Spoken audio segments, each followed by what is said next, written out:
All right, welcome back to the Rain Brings Growth podcast. I'm your host, Matt Sidwell. We're here with Vino Lewis. How's it going, dude? It's going pretty good. Good, man. Well, good. Define. I mean, it's been great. I can't complain, but definitely some health things we were talking about earlier. The whole gallbladder hernia situation. Want to get that taken care of. So that's one thing. But I did just drop a song last night at 10 o'clock here in Idaho. So that's pretty good. It's K9 Vino Minted. So if you guys want to listen to that, definitely check that out. But yeah, I met actually Matt back when I was doing door to door sales at TDS. It's like a internet company for fiber optic, and he was probably one of the nicest guys I had knocked that day. It was a very long day. A bunch of I'm not interested. Close the door in your faces, and then Matt was like, "Oh yeah, man. Oh, you do music? Oh okay." And then just showed me the whole setup. I'm like, "Oh wow, okay, this is nice." And then followed him on Instagram. He followed me back, and I just seen his podcast grow, and then he's posting more videos, and then I saw he posted the application, so I was like, let's do it. So Yeah, we're here hopped on. today. Cool, dude. Well, let's just hop into it. Where are you from? So I was born in a small town called Voorhees, New Jersey. But we were only there for like a couple years. It was, pretty violent, pretty dangerous out there. So my family migrated to Virginia. So most of our family is from Virginia, like Suffolk, Norfolk, Richmond area, kind of around there. Um, so after that, me growing up, I spent most of my time down in Alabama. So we moved to the small town in Alabama called Enterprise. So it was a pretty kind of like Idaho, but like on a small level. Alabama's pretty country, but the city I was in, it was the city before the country. So you had like Enterprise, Delville, Ozark, and then you got Birmingham, Montgomery as you go up in Huntsville and stuff like that. So definitely have a lot of love for Alabama, but Virginia is ultimately home for me. Like I love going back there. Love the food, love seeing everybody, and it's been a minute since I've actually been down there with being in the military and all that, which I'll get to later. But just been a while, so I'm definitely looking forward to going back there, possibly for my birthday next year or something. So What age did you move from Virginia to Alabama, and like what were those areas? I think I was like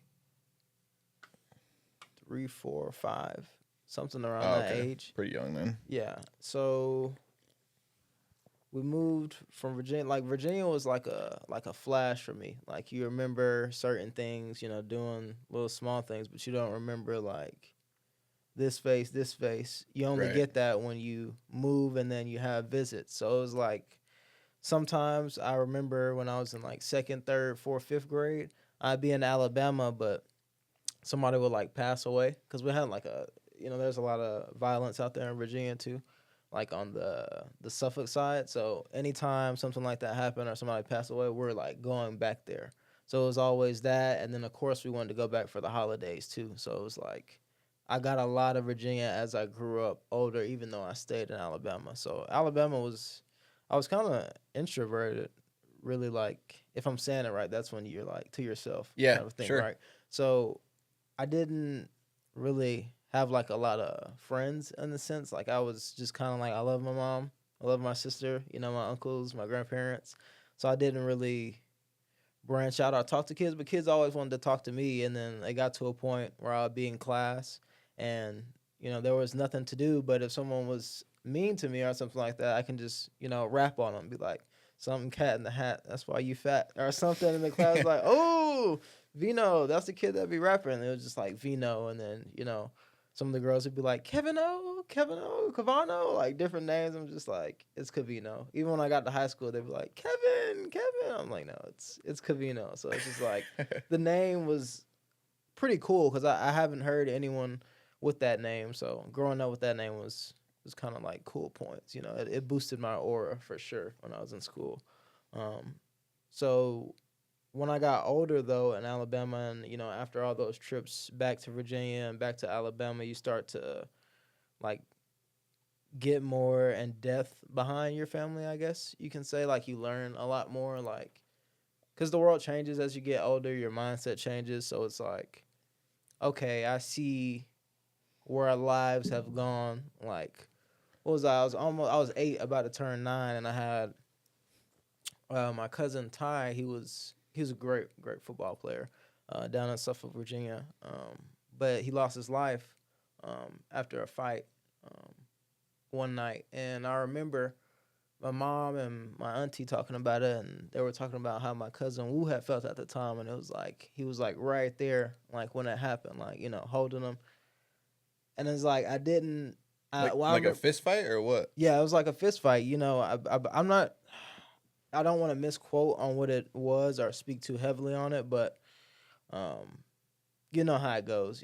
Somebody get in a fight. You get the upper hand, you win. There's bound to be people that go to grab the gun, and it sucks that life is like that.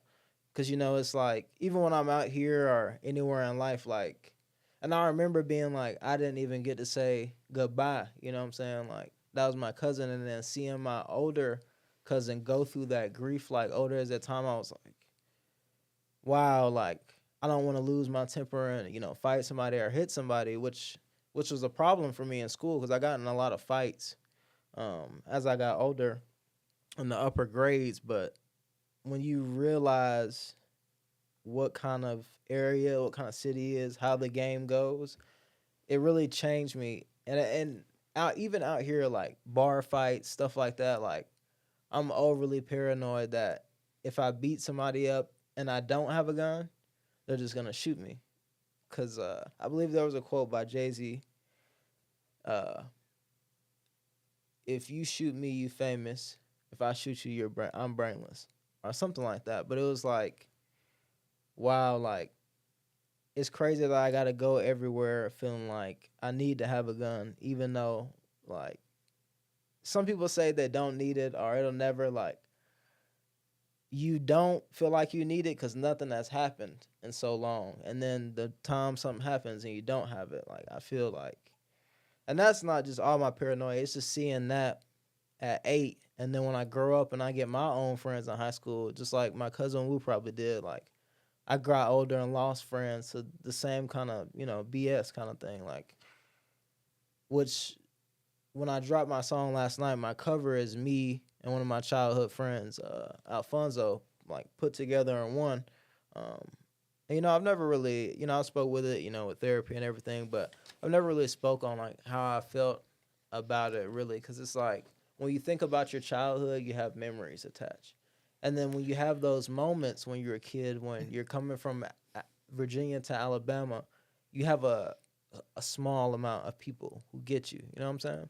And then you have the church, which I grew up in a Christian home, so we went to church, and that's majority of where my friends came from that were coming to spend the night at the house. I'd spend the night at their house, so it was me, Alfonso, who again passed away, and what was it, 2022 while I was in the military, and then TK, Tamar, Messiah. So that was my main guys growing up. Like if I wasn't at home, like watching TV with my mom or playing on my mom's phone or playing my game, eating ramen noodles, then I was at their house or playing basketball with them. We even played on like a church ball team all together.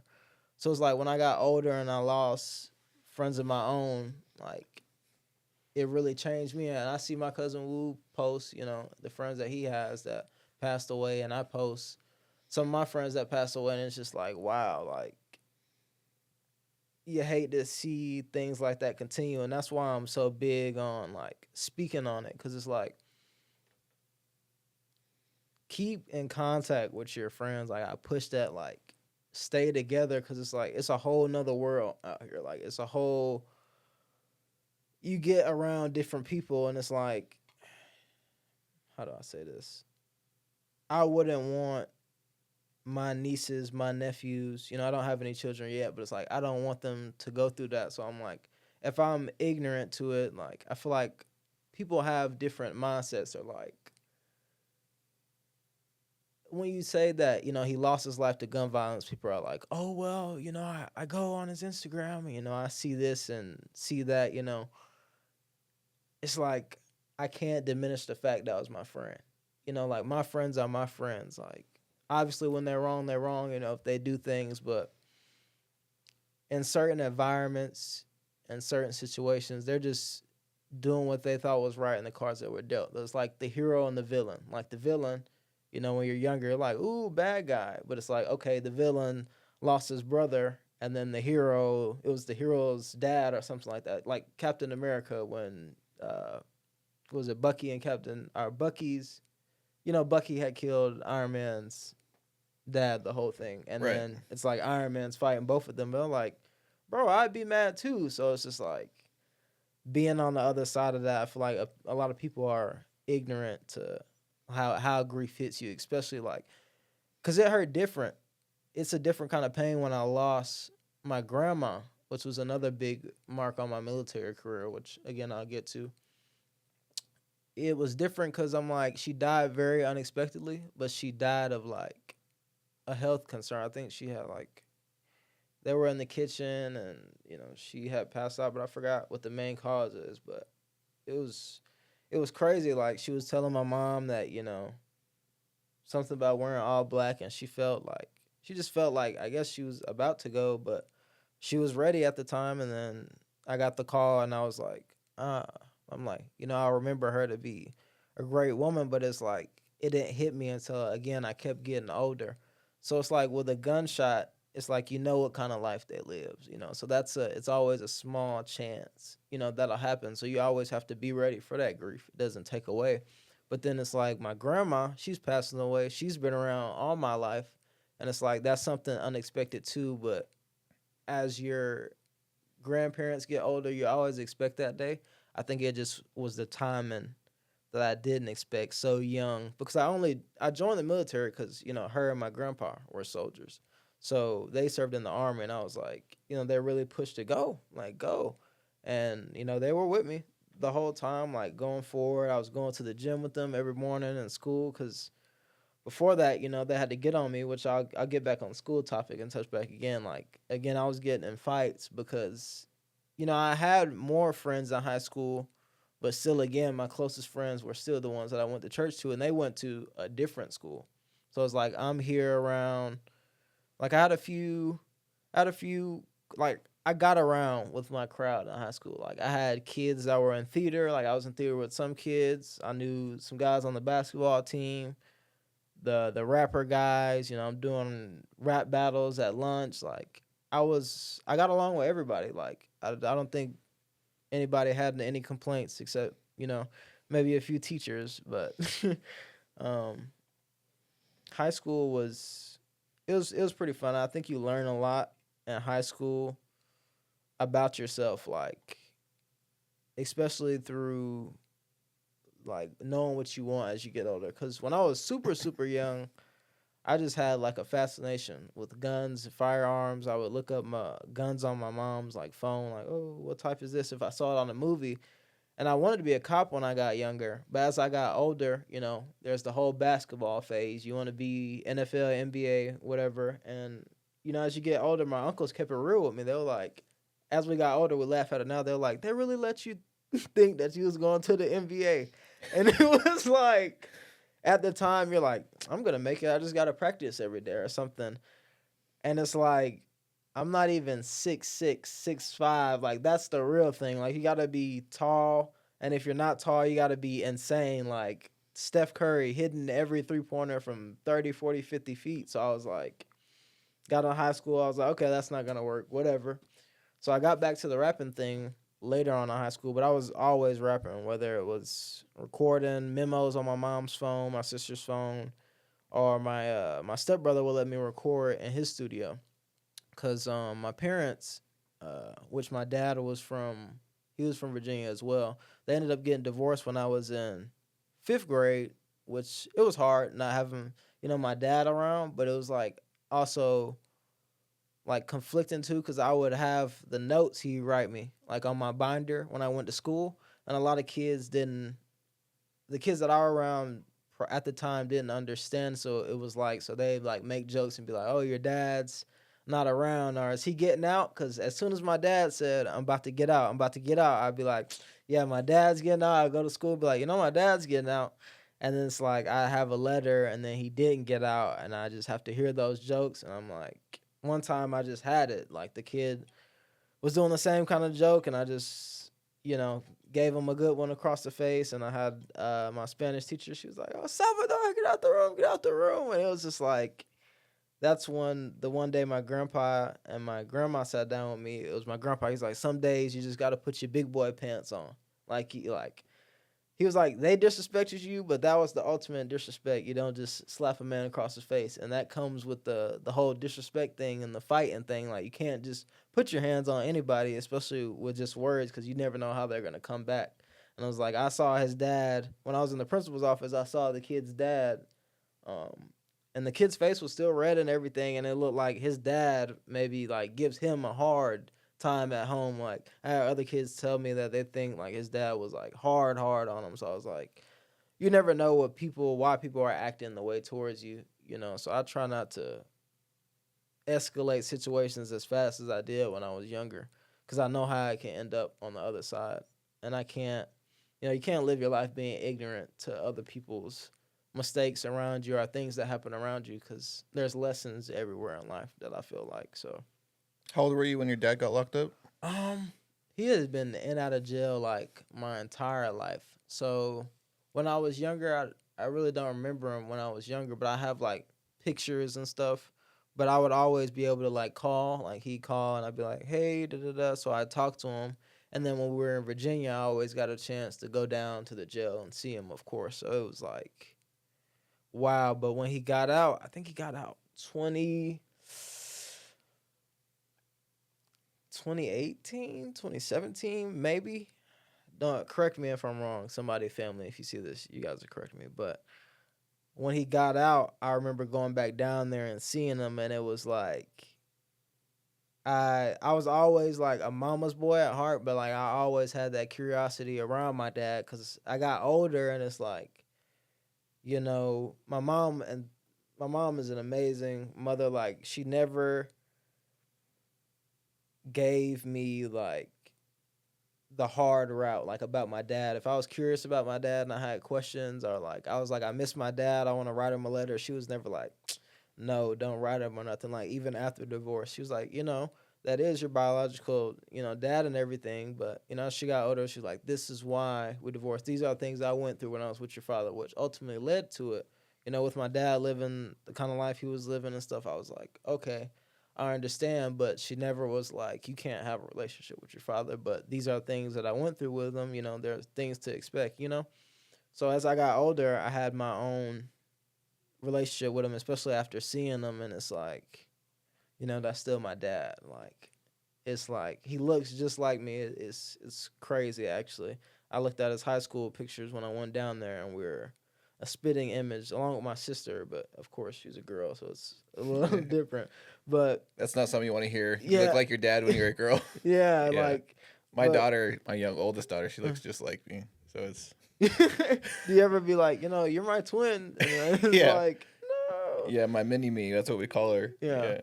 But that was always good for me, getting to know my dad. Like, even though we're not super super close, we get on the phone and talk a lot. I just haven't been back in a long time, and I know that he's getting older. Like, he had a stroke not too long ago, and you can hear it like when he's on the phone talking about going through physical therapy. And it's like, I'm getting older, he's getting older, and it's like, I didn't take a lot of trips back home when I was in the military, and I lost my grandma. So I'm like, I need to figure out a way to at least get back to Virginia, because you never know.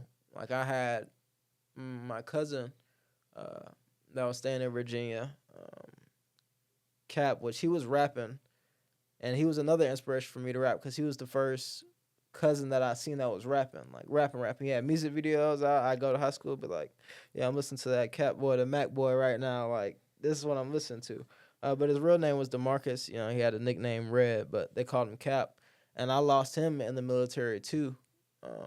And it was like hard. I was like, wow, like, because he came, I saw him when my grandma had passed away. And then for him to pass away later in 2023 in the fall, it was like, wow, like, because I lost my grandma, and then I lost Alfonso, my childhood friend, that winter, which was like the worst winter, February, January for me ever. Like, it was depressing, sad.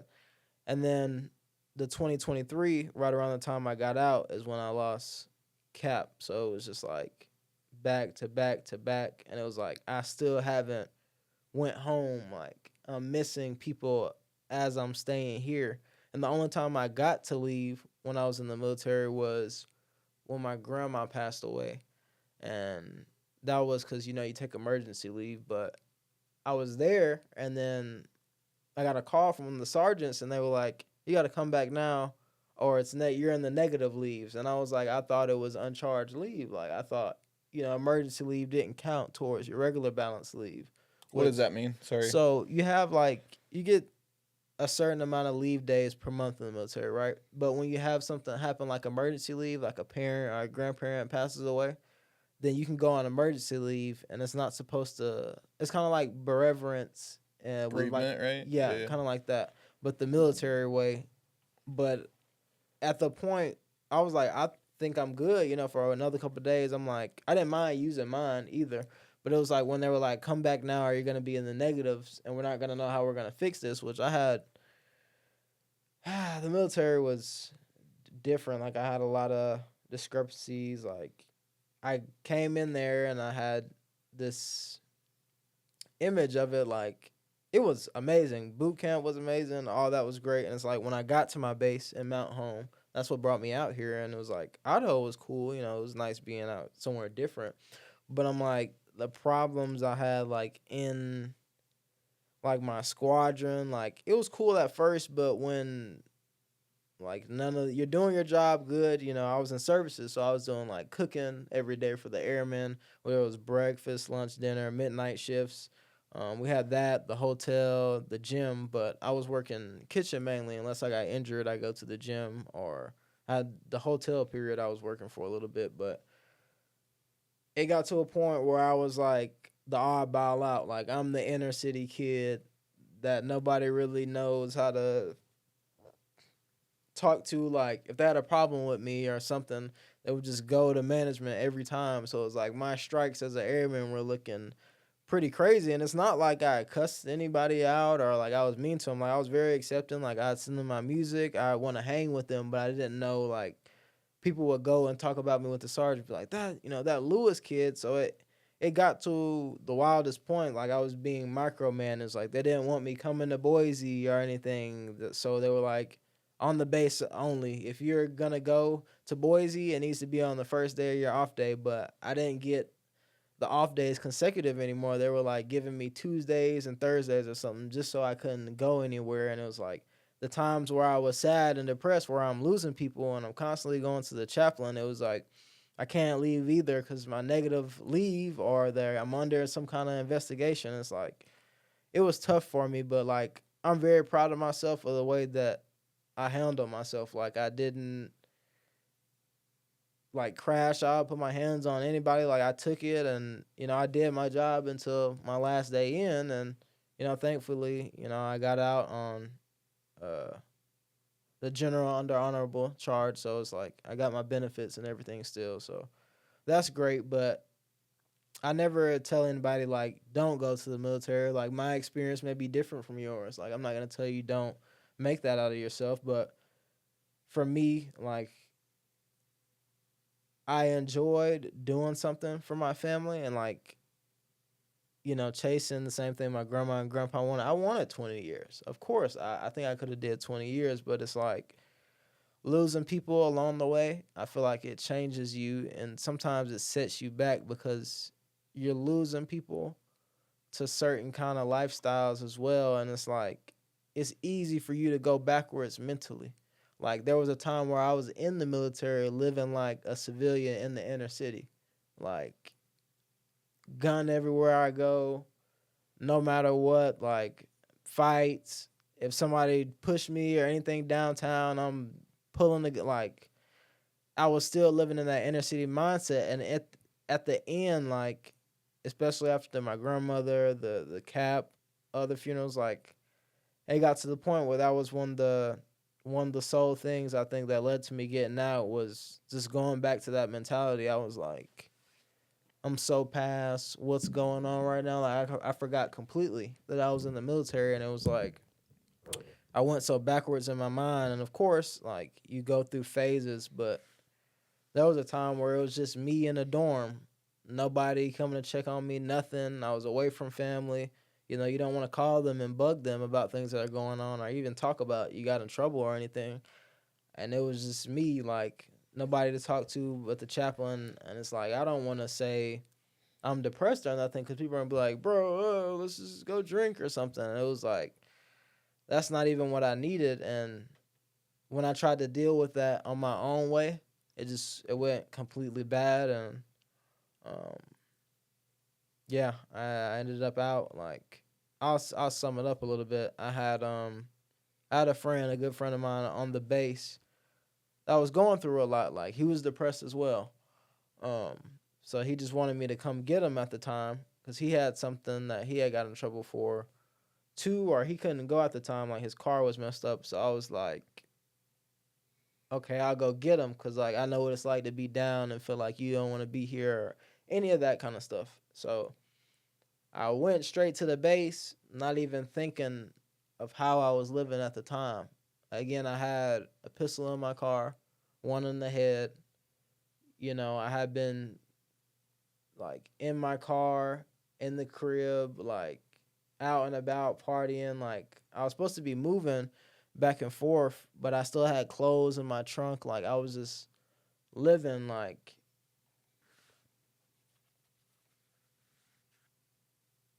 and yeah, I'm be 100. I'm gonna be 100%. This is the Rain Brilliance Growth podcast. So, and if I'm not honest, then it won't help somebody else. Yeah, So man. I was even smoking like at the time, like me my own, getting my own. Like that was the way I felt I could deal with it. So when I got to the gate, and they found the pistol under my car and everything, it was because my car smelled like smoke. So they had did the search and everything. They found the pistol under the car. They found like the wrappers, like cigar wrappers and everything, with like a mini roach in there and everything. And they were like, "Yeah, we're gonna, take this." And I was like, "Am I gonna get my car back?" Like I just sat there, like nobody was around me. I was trying to help a friend out, and I was like, "Wow, like this really." And I felt it like coming. Like I knew, I didn't know what it was, but I was like, I had already had. They were on me and the squadron for other reasons. Like they were like, you need to keep your beard shaved. You don't need to go out to Boise. They're saying you're not doing this. They're saying you're not a good airman. You're not helping out. But I had other sergeants coming to coin me. I had the guys that were coming up to the grill saying, we want the Lewis special. Give me the chicken wrap. And then I used to mix the sauces up, bring seasonings from the back. Like I pride myself on that. People were happy to come up and get served by me. Like I made my own name for itself, despite the kitchen or other staff having this image of me. I was always the airman's hero. For me, I was like, the people love me, and it was just always the upper level. I was like, listen, I even went to meetings and I was like, if you guys don't have a problem, or you guys have a problem with me, we can even go out to eat in Boise and we can talk about it. How can I not offend you? How can I not be a bad airman? And it took a lot of self reflection in that. I think like a lot of times you don't know like other people's point of view. So I definitely think in that time when it came to like helping other airmen, like with like cooking and that kind of stuff, like I did become selfish in certain ways where I'd be like, all right, my work's finished. I'm not feeling it. I'm sad. I'm gonna go back to the dorm to hang. I'm not gonna help prep or that kind of thing. Is like those kind of things matter, and whether or not what they said was true, that plays a part in how people perceive you. And anything after that, it only takes a little bit for someone not to like you or to start saying evil, heinous things about you. So I pride my life on not giving people ammo. Like if I'm helpful, if I'm supportive, positive, if I'm doing this, I'm doing that. Not that it matters, especially what people say about you, but to have that ability to know when you're wrong and right and have that self reflection, I think is really important. So when it came to that moment and I was like, wow, like, what is this federal prison? Like, what are they going to do? Am I going to be, what's going on? Because I had been arrested 4 months or 5 months ago because there was this basketball game on the base and after the game, like, the girls are gonna, cheer and be like, hey, go, talk to trash. But this guy was offended, I guess, with one the girls had said, so he just like started fighting the girl. So it came into like a brawl where the girls' friends were my friends at the time, and they come from kind of the same background I do. One of them more of than the other, but when they came and they rushed, it was like a big brawl and everything, and you're there for your friends at the time. Like, I'm wolf mentality. Like, if we go in that basketball gym together, we're coming out that basketball gym together, no matter what. So it ended up with me. I just ended up taking responsibility for a lot of part of it because I didn't want my friends being in trouble for something that any man would do.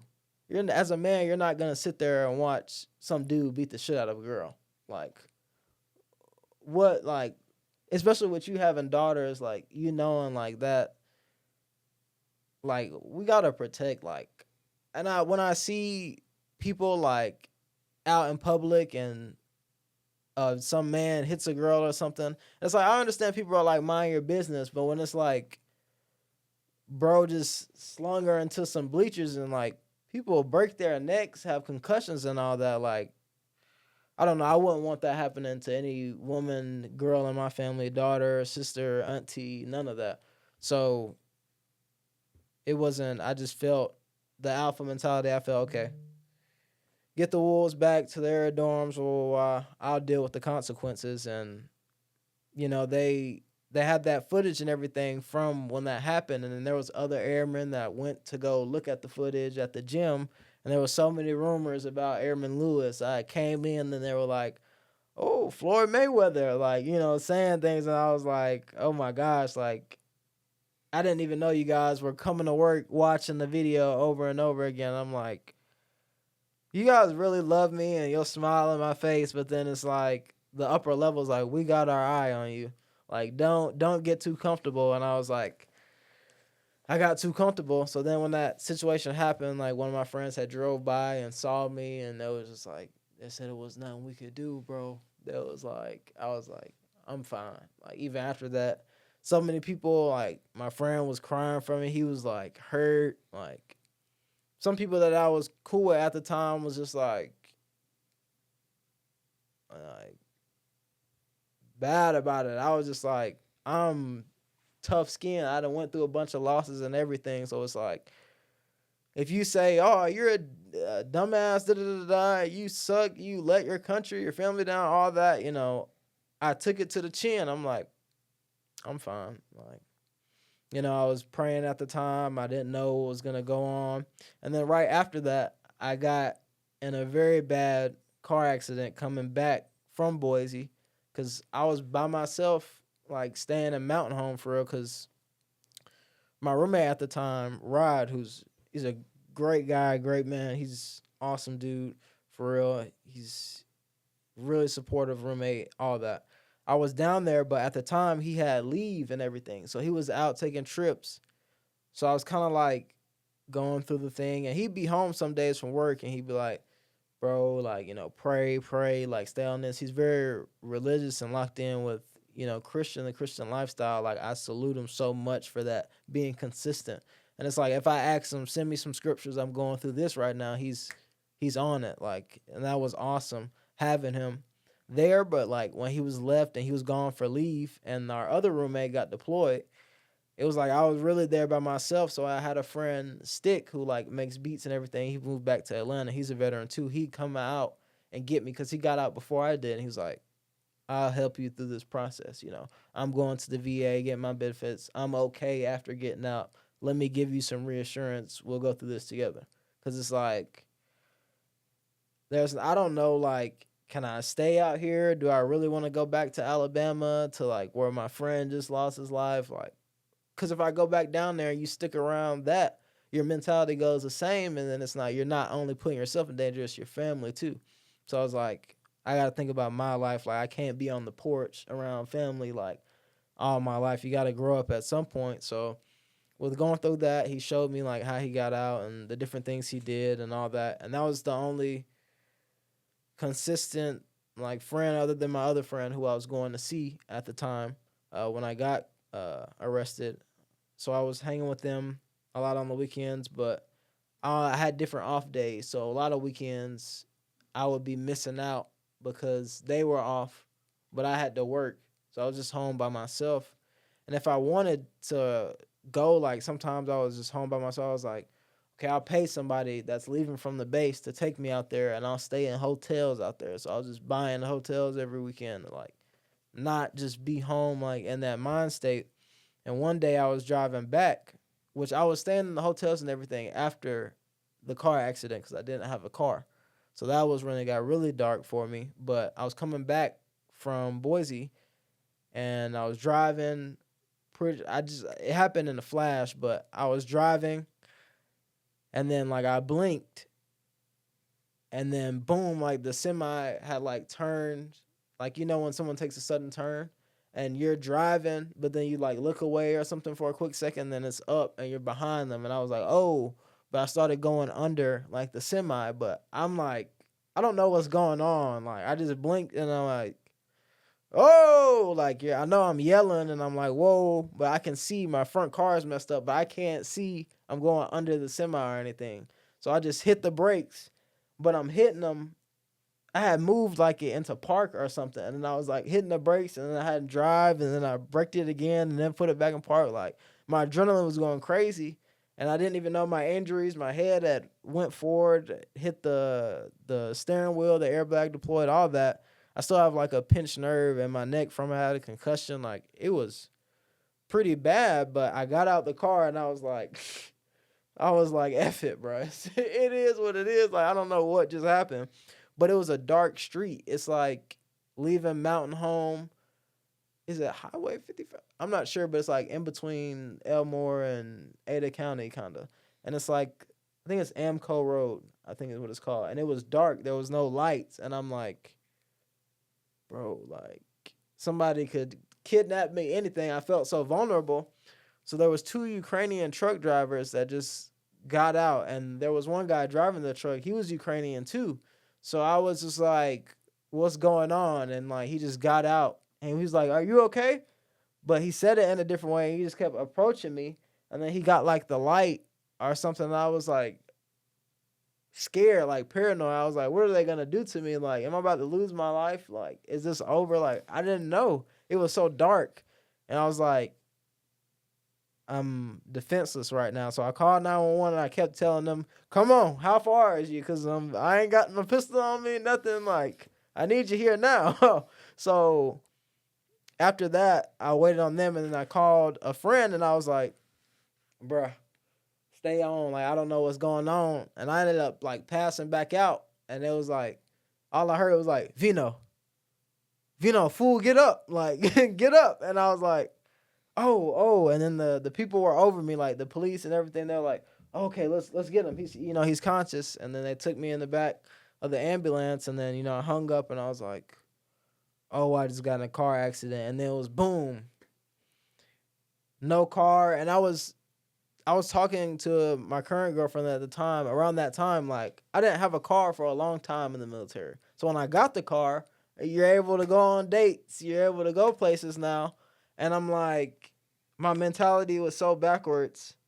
I didn't even realize how stuck I was about to be. Like, and she was staying in Ontario, far, far out there. So to get to her, I had to go out there because her car was messed up. So I was like, oh my God, I'm about to lose it all.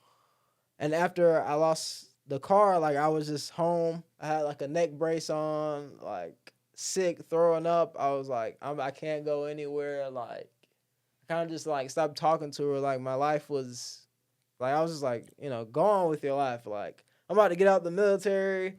I just got in this really bad accident. I don't know what's going on. So, like, I can't. And then I didn't even know if I was going to stay out there. You don't want to sell anybody a dream. I'm like, bro, I'm a loser right now. Like, anybody else hearing that story would have been like, he's getting out of the military? And he just crashed his car? Dude, come be with me. I got a car, Any other soldier could have hit her up and But I went through that, and then I ended up later on, I moved from Mountain Home to Boise with some other roommates. And that's where I got locked in with my engineer now, Vani on the beat. And that's where we were recording a lot there. Like I'd be there, and then again my girl would come back and see me, but I didn't have a car at the time.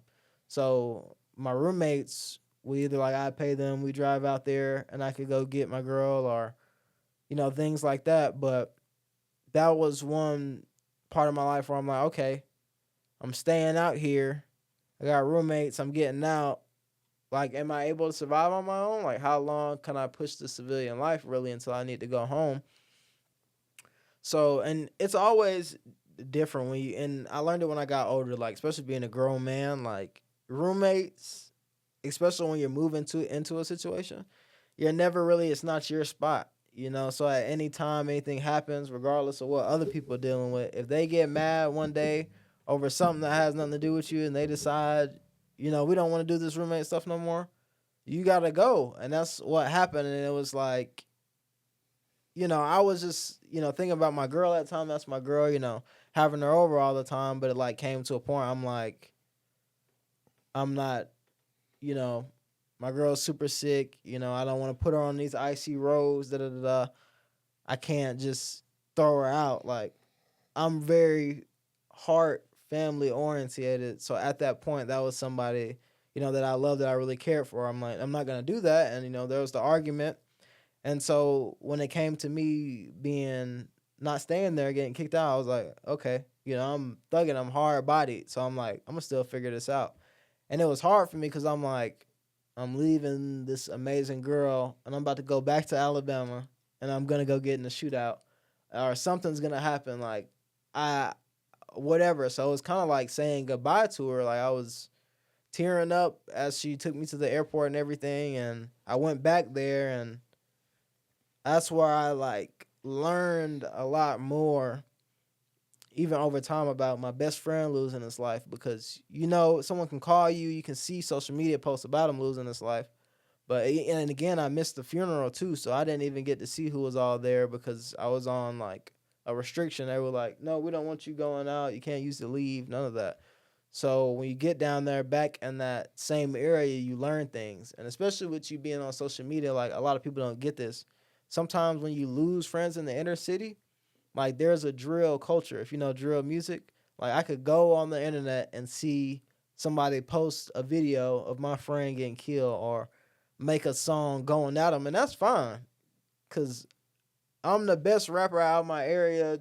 Whoever's talking about my friend, if you gonna diss my friend, I'm gonna just drop a hard song paying a tribute to him. That's how I'm gonna respond. Like, if you want to do the diss song, that's fine. But when it's like when you see a friend lose his life, or you learn how it happened and you know who involved, it's like, this ain't no movie. This is my real life. Like, I don't want to see these people living their best life. Like, it's hard to take that growth to say, when I go back to Alabama, I'm not gonna go hop in a car and go and try to go to this neighborhood and hurt somebody, because at that point, when it comes back on you, you're staying at your family's house, fresh out the military. Like, somebody come through and shoot the house up, that's on you. Like, that has nothing to do. Like, are you thinking about your sister's kids? Your grandpa, especially after losing. My grandma's like, I can't bring that. So it's like taking that big step of growth, and like especially learning from the military. Like, you can't let your emotions control you. Whether it's relationships that you get in, and every soldier has those, meets the girl that's not a soldier in the city and goes through that bad phase and they're drinking and all that. And it's like, you really gotta guard your heart and focus like on controlling your emotions, because a lot of guys lose it when it comes to relationships or fights, anger, little small beefs. They want to escalate it so fast, but it's like, you got to think about more than yourself. Like, if I go back to Alabama and I go do something or anything happens to me, my niece is gonna be scarred for life. Like, they're gonna be like, I remember my uncle coming back after being gone from the military, and then boom, something happened to him, and I'm like, I don't ever want them to. And I always thought about that when I was depressed. Like, even though I don't want to be here no more, it'd be selfish of me to do something to harm myself, because I still have people here that love me and that depend on me. So that was always big for me when I thought about stuff like that. So I was like, I can't be selfish. Like, I gotta blank out the noise for a little bit, like, and even in my music, like when I talk about it, like, see, sometimes I can't make fun, dance, hype up music. Sometimes I gotta just sit there and talk to the microphone about how I feel or like who I lost, like, and that's a big part of my music because when nobody was there, I had music, so it was like always having that was another way to get my feelings off. But yeah, for sure, because sometimes I'm bouncing all over the place, but um yeah, that affected me a lot, especially going back down there. So when it came to me filing for like VA disability and all that, my compensation benefits and all that, I waited because I had a lot of stuff happen while I was in the military. Appendix bust, constantly throwing up. I broke my hand, car accident. Like I had a bunch of, service connected things. So I ended up getting blessed at a pretty high percentage, like 90. So that really helped me a lot with deciding what I wanted to do. And, me coming back down there, especially being out of the military, I had like a shell. I'm like, I feel like I'm going backwards. I was there with one of my best friends, my guys, and we're working every day on trailers and everything. And I'm watching him take the steps to grow because we've been in situations in high school. Me and I can say he's one of my best friends. My best friend say we working on trailers together every day, like learning new skills. How do I cut the hardwood? How do I insert LVP flooring for people in trailers? And it's like seeing him go from when we're in high school and his brother got shot, and my mom's like, okay, I'm going to work for the day. And it's just me and my stepbrother home, and I pack a bag. Not that they don't know what's in the bag, and I'm like, all right, bro. Not sure if I'll be back by dinner. I'm going to go help my friends out. My mom calls me after the situation of me going over there, and she's like, did you hear about that shooting on so and so or this and this happened? And I'm just like, beats me. I felt like I was helping my friends, but we young. We don't know the consequences, what's gonna happen, like how it comes back. And I had told my sister about the situation. She was like, boy, do you know if you go do something to somebody and they can't get you back, they will hurt everybody around you. So I was like, that's one of the things that I learned. So it was like seeing him go from that, where we're both making young, in the moment decisions, and now he's a man building properties, renovating houses. He's got a house that he has built now, like he took from the ground up. And I'm like, bro, he's got kids too. I'm like, salute. Like even his brother, like that we were all, close together. Like he's, got his kids now and he's being a great father. And it's like, I salute you because we came from making the same kind of decisions, but we never stopped being friends and we watched each other grow. So that was also good for me having him there. But he was telling me while we're at work, he was like, I don't know why you left. And he was like mad because he was like, yeah, if you go back out there, get your own spot so your girl can come whenever she want, all this and all that. Because he was like, you don't want to go backwards, bro. I'm telling you, if I had the opportunity that you had, I would definitely go back out there. It's like so much more to do, more opportunity. So that's why I was like, okay, I got to get back out there. So when I got my back pay for my VA and everything got in, I shot right back out here. Bought an apartment, bought a car. Um, and my girl was still staying out there, but I was able to go back and forth, and see her. And then I ended up moving her in with me. So then I was like, okay, I came back. This is my spot, my car, no monthly payment. I paid it all off. I've built my own life, but even then, it's not now learning how can I grow as a person and not affect others around me. Like you gotta learn how to be a boyfriend too, like how to, be there, especially with staying with somebody. Like things matter, like your time matters. Like it's not just buying someone stuff, it's not just paying bills and all that. Like it's more like how are you towards that person? Like if I'm watching sports and she's like wash the dishes or something, she needs help and she's cleaning the home all the time and all this, like it's that 20 seconds that I take to go in the kitchen, wash the dishes, not half ass it, but wash it, and then go back and finish my game. It's like those little things matter. Like going out every now and then matters. Because I saw your podcast the other day where you were like, it was your wife's birthday, and you were like, order a pizza, and it was like that was the same thing for me. One of her birthdays, I was like, I gave her the money on her birthday, but she wanted to go out. She wanted like a better cake and stuff. Girls like to celebrate their birthday longer than one day. So it was like after the day, I was like, okay, I gave her her money. She's got some gifts. I like this is, I'm cool. And this is like, no, we were lit that day and I got lit too early. I was supposed to take birthday pictures for her, blow out the cake with her and all that. And I fell asleep because I was too lit.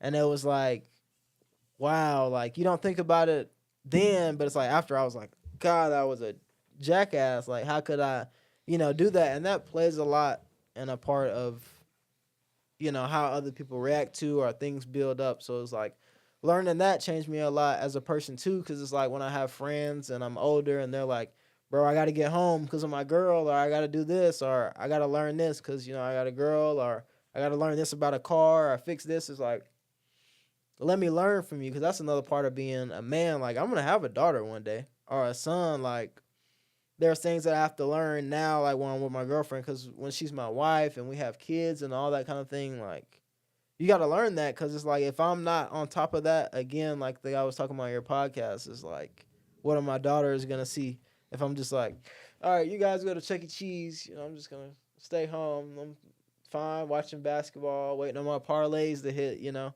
It's like I don't want to be that dad, especially when not having my dad there a lot. Like I want to be something like a great dad, if not anything. So, what I was gonna ask you about that inner city life. Like, what's some things that people don't understand about the inner city life? So, association is a big thing. Like again, when you do, sometimes you don't even have to do something to anybody. Like I had a friend. We played basketball together in high school. Even a little bit after, like at this park that was around the house from park that was by the house, and his sister passed away from like a shooting at like a house party. Like it was terrible. And then it was like I watched like a stray bullet hit her or something. Yeah, and I was like, people go on the internet and like, we don't care, we don't give a this and that, and it's like people can lose their lives just from being around people that are associated with that stuff. Like that girl didn't do, like I think of my nieces, like, and I still have a little brother. Well, I call him my little brother, but he's my best friend. I told you TK and Tamar, they're still alive, and then Messiah, like I still check on him from time to time too, because it's like he's in college now. And his brother graduated already. So it's like, he's still young, going to parties, bouncing around. I'm like, stop going to these parties. They're having shootings at parties. And I literally had, does that just become like a normal thing? Yeah. Like, because I've never been around a shooting in my life, but I feel like when I talk to someone that's talking about the inner city life, like it happens a lot. Yeah. Cause it's like, so the social media is insane. So people will go to a party, right, knowing they got problems with different people. So when you post your location from that party and you did something to somebody, and that's the only way they can get to you at that location, if they're thirsty enough and they don't care enough and revenge is on their mind, they will come to you. And it's like, people will go and get guns. They'll have ARs with no scopes, no sights, no nothing, but they're fully automatic, and they just start shooting. And it's just like, okay, like, as you pulled up and you looking for your enemy, I see where you think that's gangster, but it's like, you not really going to, like, when I think of the military, you special forces, clear the room. You going with the scope. You checking corners. You get your target. You know what I'm saying? It's like, when you do something like that, you get no cool points. Like, women, kids, like, all that. And it's like, I'm not speaking on no situation. I'm speaking in general. It's like, if you don't go and do something like that off your emotions, like, don't put other people in your beef and your stuff. Like, that's why a lot of people lose their lives in the inner city, is because sometimes they don't even have nothing to do with the situation. Like, it's just, you was there, wrong time, wrong place, and that was the only place that somebody in another life that you don't know nothing about, that was the only place they could get them. So it was like, why do you think that people end up joining a gang?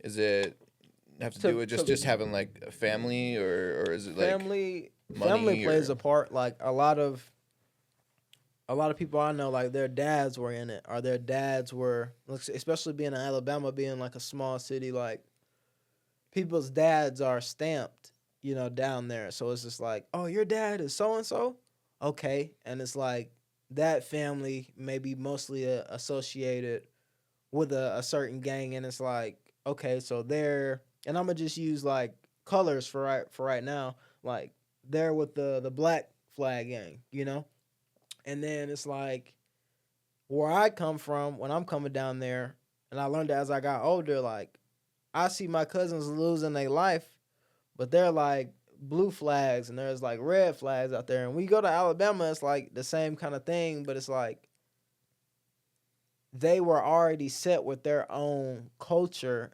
of like black flags and other gangs. So it's like I'm an outsider. Like none of these kids I could really click with and really do what they was doing when I was younger, because it's like they really smoking, like toting, young, like just hanging out with their dad, taking pictures with little guns and stuff. Like, how young we talking?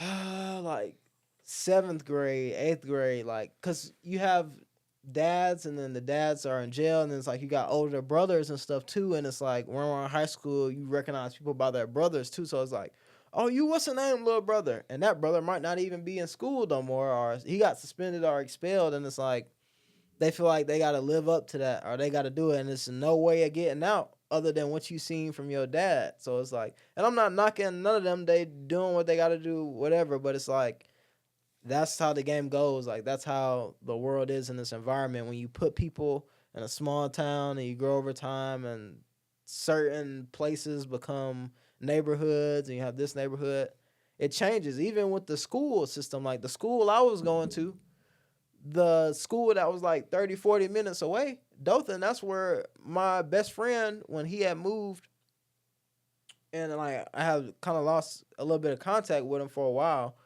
he was hanging out with people from like another school, and he lost his life in a city 30 minutes from like where we were staying at the time, where we was hanging out. And it's like, it's crazy. Like when I got older, and I'm like,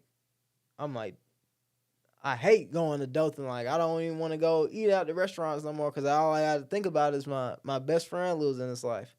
So it's just like that's all. It just became a culture, and it's like I still hold a part of that with me, because it's like my best friend lost his life to it. Like even though I was ignorant to it when I was younger, it's like when we was in high school, there was shootings and stuff going on I didn't even know about, like in Dothan and stuff, and I knew he wasn't around, but like when I did see him out and stuff, like he was a little smaller, because he was a little chunkier, Alfonso, when we was younger and stuff. But as he got older, like he started to get smaller, like my size.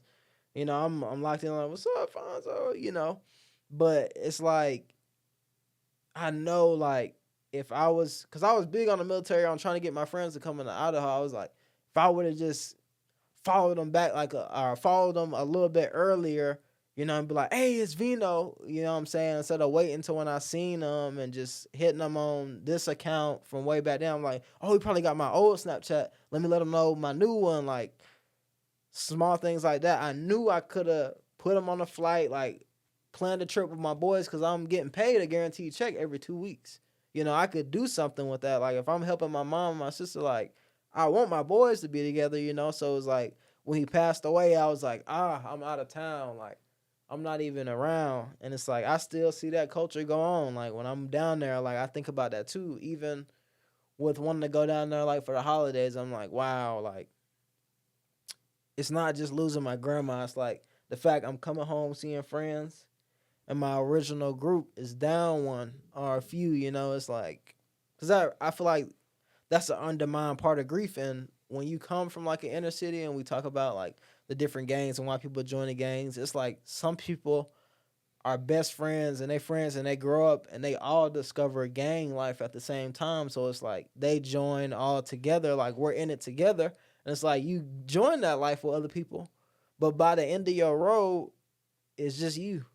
Like, and that was a big thing for me. I'm like, wow, like we all seen each other change, and it's like I look back and it's like, and now it's just me. Like So when it comes to why I think people join gangs, it's like because other people have done it, or they feel like if you're gonna do it, bro, I want to be with you. Some people get out and they're like, bro, I don't want nothing to do with that. Or they're can you get out?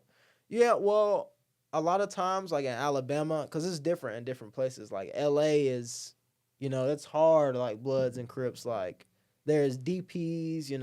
You'll see people getting jumped, like getting DPs, and like seeing my cousins on the East Coast is like, there's like Crips and Bloods as well, but it's not the same as the West Coast.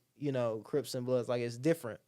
So it's like you might have heard Pyru before from California, but in the East Coast, there's like 9 trade gangsters. There's like Mad Stone villains, like a bunch of different gangs, and it's like, oh, it's not the same thing. Like it's a whole like knowledge behind it. Like if you ever watch a documentary or everything, they'll break down certain things for you. But if you know like your knowledge and where it come from, like it starts like the East Coast. It started in jail. Like a lot of gangs are founded in jail, and then you have some that are there that were like founded like back Black Panther days. Like it's been out there, like sets, numbers. There's a lot to it, but for me, like when people say get out, I feel like in Alabama, like I've seen people move other places or go somewhere else and then have to be something else, forgetting that they were in Alabama doing it because they had family members doing it. But I wouldn't say in Alabama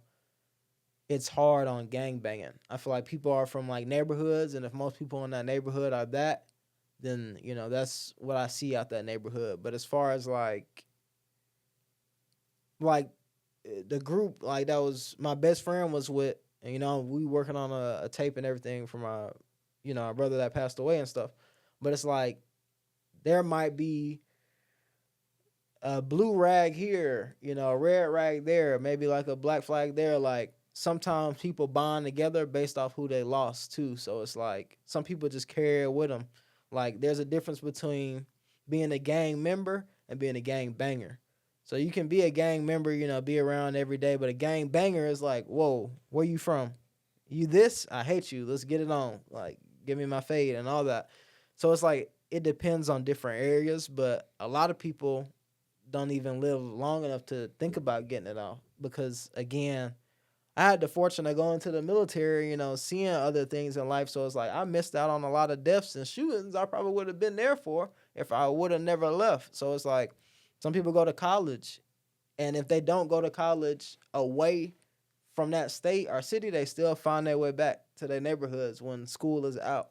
So it's like I always tell people if you see a pattern or like you losing friends, like I always encourage yourselves to go out and look at other places. Like that'll stop you from getting stuck. Like I can't be back home for too long. Even with my mom, like with her growing up in Virginia and stuff, she's like, I love Virginia. And she's telling me when I was younger, I'd be like, why don't we just move to Virginia? Why don't we just move back? And he's like, I love Virginia, but we'll never go back there. And it's like, as a mother, she was protecting me and I didn't even know. She's like, yeah, we don't want to go back. You don't want to bring your child back in an environment like that. Like she used to tell me, I'm having you go to the bathroom in the tub and just hold you in the tub while there is drive-by shootings happening in the neighborhood. I'm just like, yeah, like I wouldn't want my kids going through that either. So it's like, that's why I'm big on where I stay now. Like if I did have a kid or something, maybe I wouldn't stay directly in Boise, Idaho or something. But, I'd be somewhere where I felt like they were safe, and out here I feel like it's an even playing field. Like I still have paranoia, but it's like everybody has a gun out here, just about everybody. So it's like I feel safer with that. But that was my fortune. I just got away. So even though I got away, I still kept in contact with a lot. Like I still had friends from other places coming out to Idaho to see me and everything. So I never disassociated or everything. I just was away on my own thing. And it's like, even when I was in the military, understanding that I became a different level of person, it was like, wow, I'm still associated with these people that do that, and I don't care because they're my friends. These are my people. I love them. So that was a big thing too. Like sometimes it's just getting away to get out, I guess. But I feel like some people you're never really out. Like it's gonna become a part of you because when you're really in something or you're associated with something, you lose friends to it. You lose time, which going to jail, stuff like that.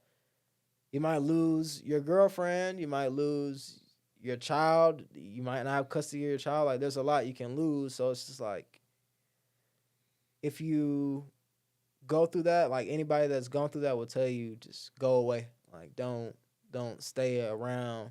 Change your environment. Exactly. Change your environment. Like, and I have no problem. Like, I even see people like starting their own recording studios, like, because they have to build something rap. Like, it's a lot more rappers coming out of there because, like, you make this money. There's other rappers coming out of Alabama, and it's like, oh, wow, like, we can do this somehow. Like, and even though they're waving guns in their videos and everything, like, they've came up with art, like, in ways.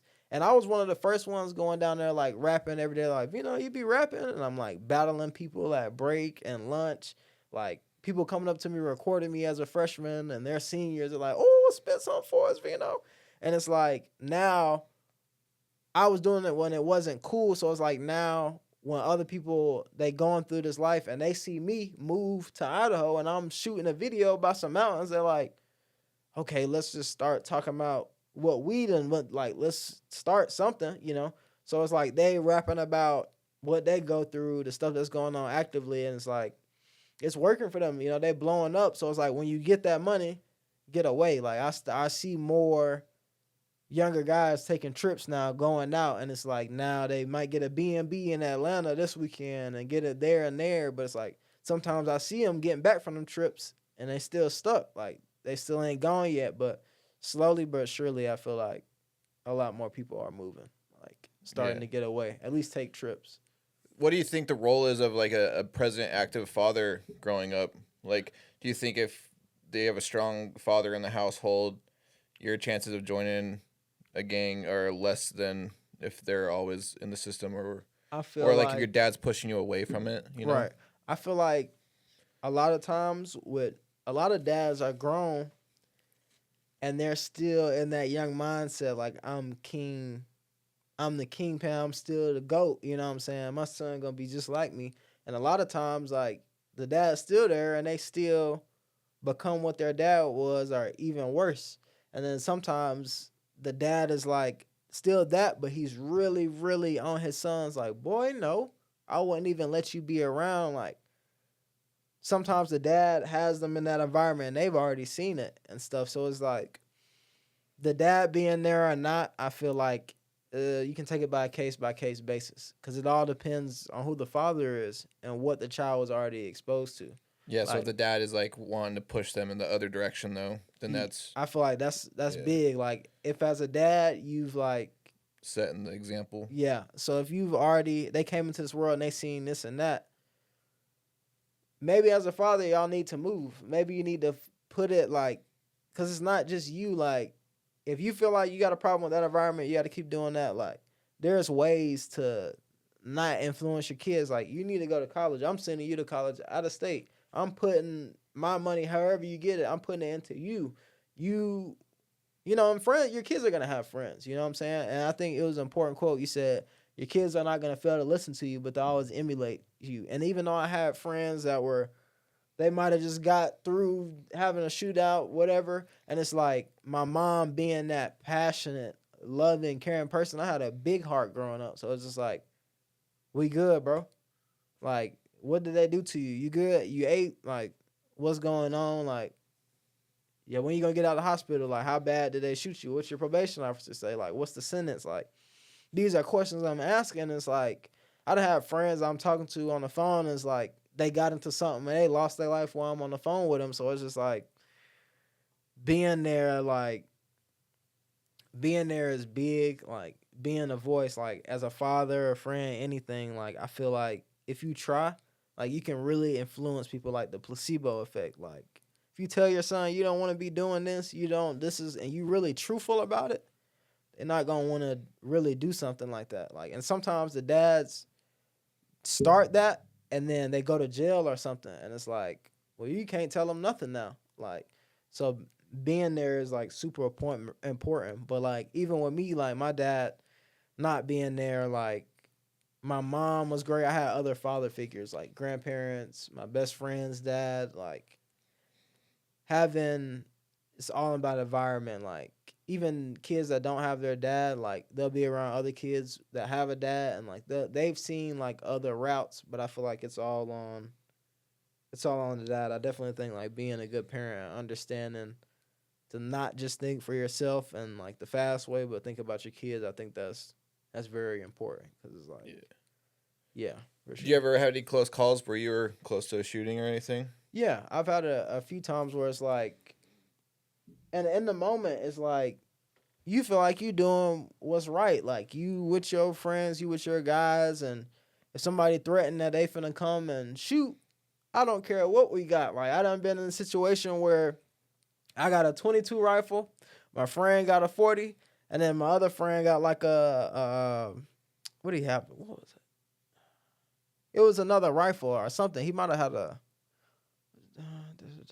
a 22 rifle, a Glock. It was like a Glock. It was a Glock 40 caliber, and then there was what was the other gun?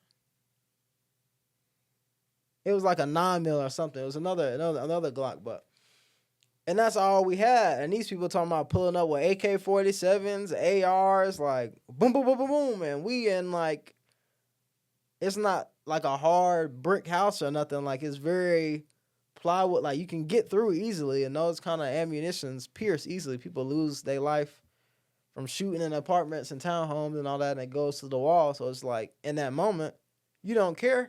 But I always thought about it differently. Like when I was playing video games or I was watching TV, like people will go out and just like start shooting. Like they don't know how a gun works. They don't know aiming down your scope. They don't know shooting in front of the target while it's moving, so that by the time the bullet get there, you stop it. Like they don't think about the type of ammunition you have and how many times it takes to go through a windshield. Like why I was like that as a kid, I don't know, but I was already so fascinated with it. My mom used to be like, well, I don't know why you keep looking up these guns. And my sister would be like, you better watch that boy. He gonna be crazy or something. Like, he's like, if he ever kill a pet or something, like, we need to watch him or something. And I was like, it was never like that. I just wanted to be, because I wanted to be a cop again when I was younger, but I really wanted to be an FBI SWAT.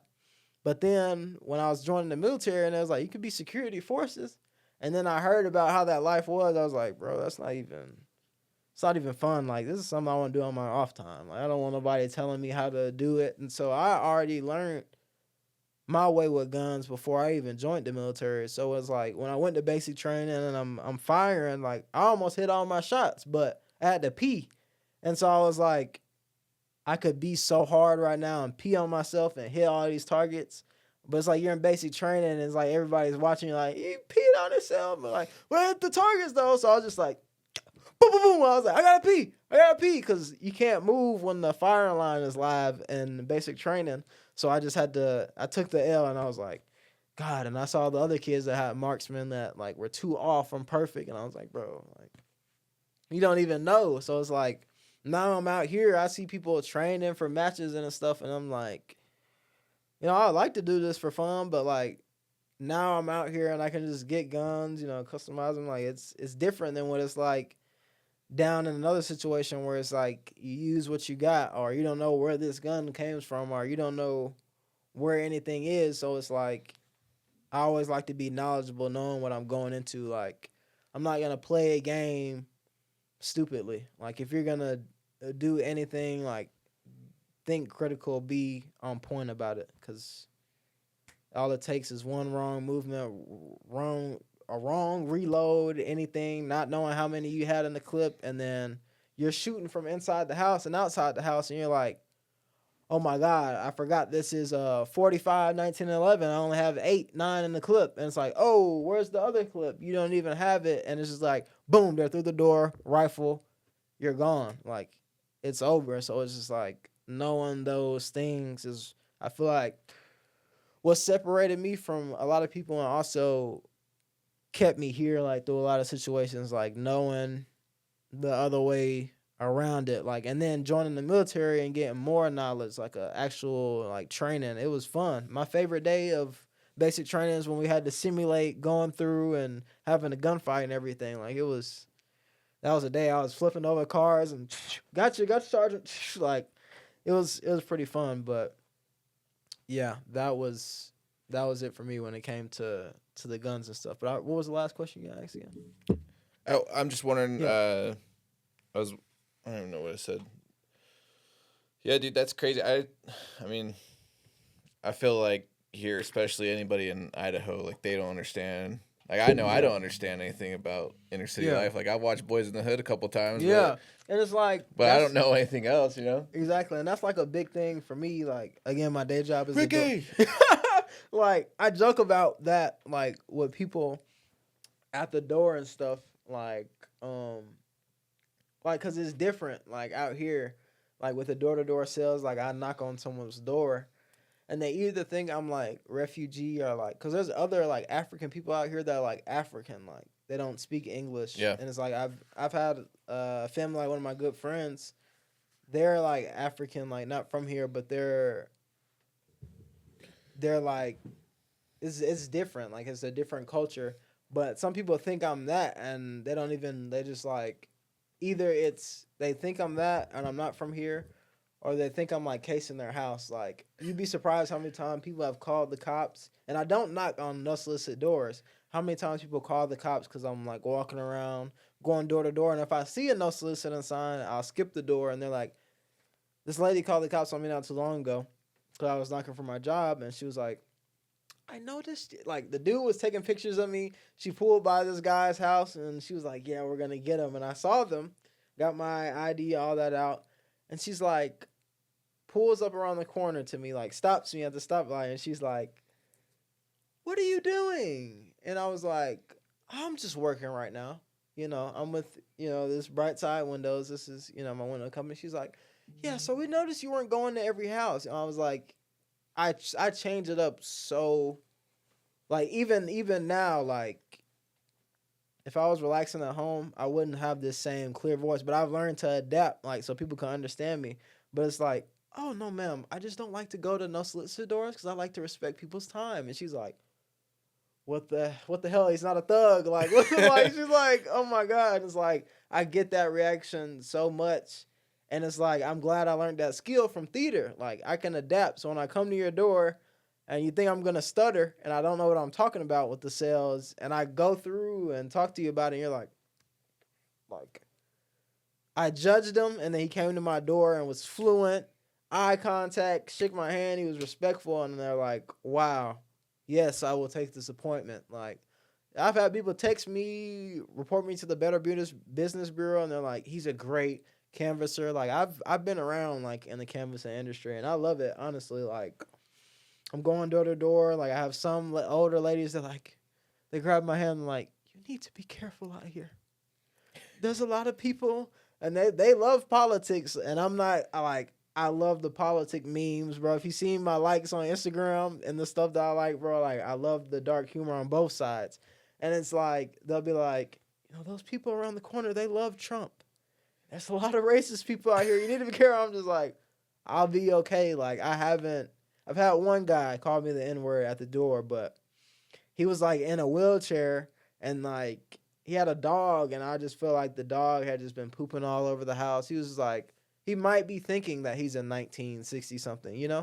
So I knocked on his door. He didn't have no signs to tell me not to, but his house was in a bad condition. So I'm like, let's get him a quote for something. And he's just like, "Who sent you here?" And I'm just like, "Sir, this is, my company." And then he's like, boom, he drops the N-word. I'm just like, "Oh, okay."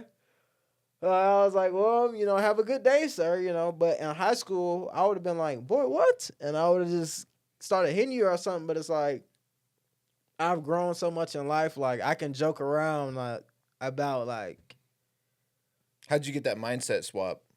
like What was it? Swap just seeing everybody else getting injured or killed because of like quick rash decisions. yeah, like I don't like to escalate things immediately because I know where I'll take it, and I know if that other person isn't taking it as far as I'm taking it, I'm going to jail. It's over.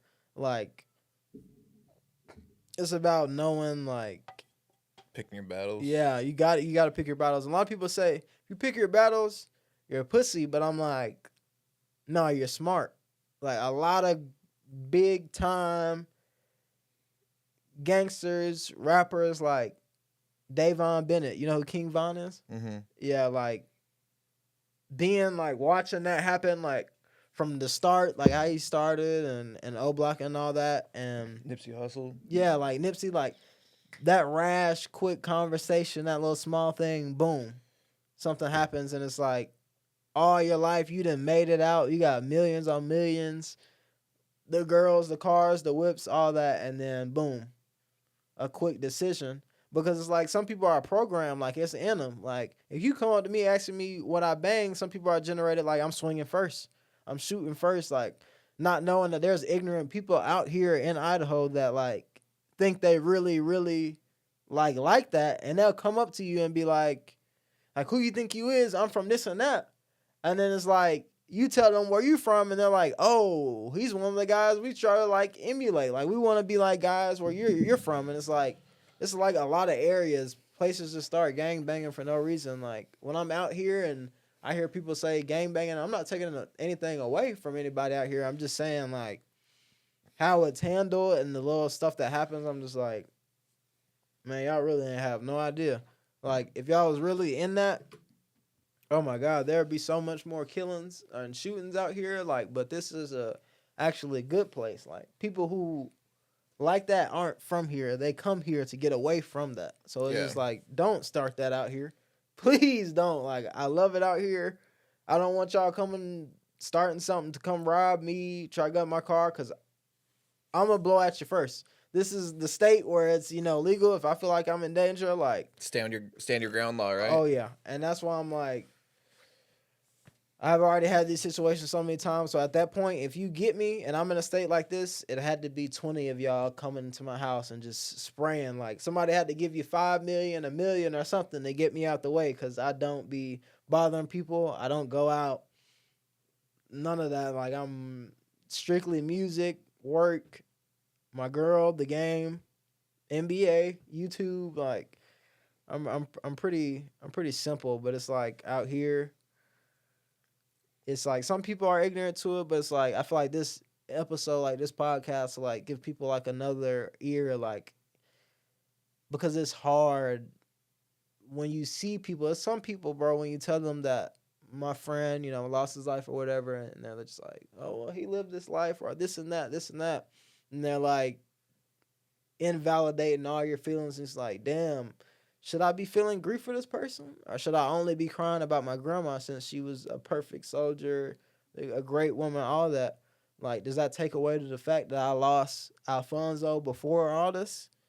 Like, I remember being a kid and I would watch Ben 10, like, cartoons. I'm still looking at guns and stuff, but Alfonso was one of the greatest ball dribbles I ever seen. Like, his nickname is D Rose from...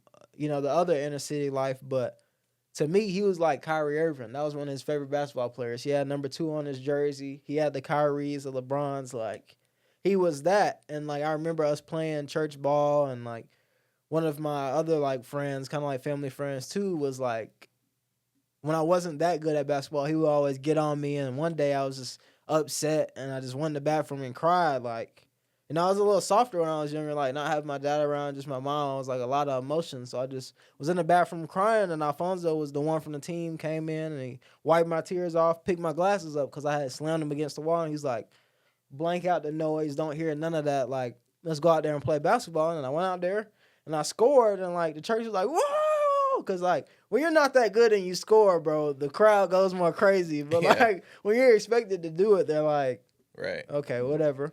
But when that happened, it hurt me. Like, it hurt me a lot because I'm like, I remember all of us watching cartoons, just playing basketball, the simple life. And I wanted this Ben 10 watch, and I didn't have it.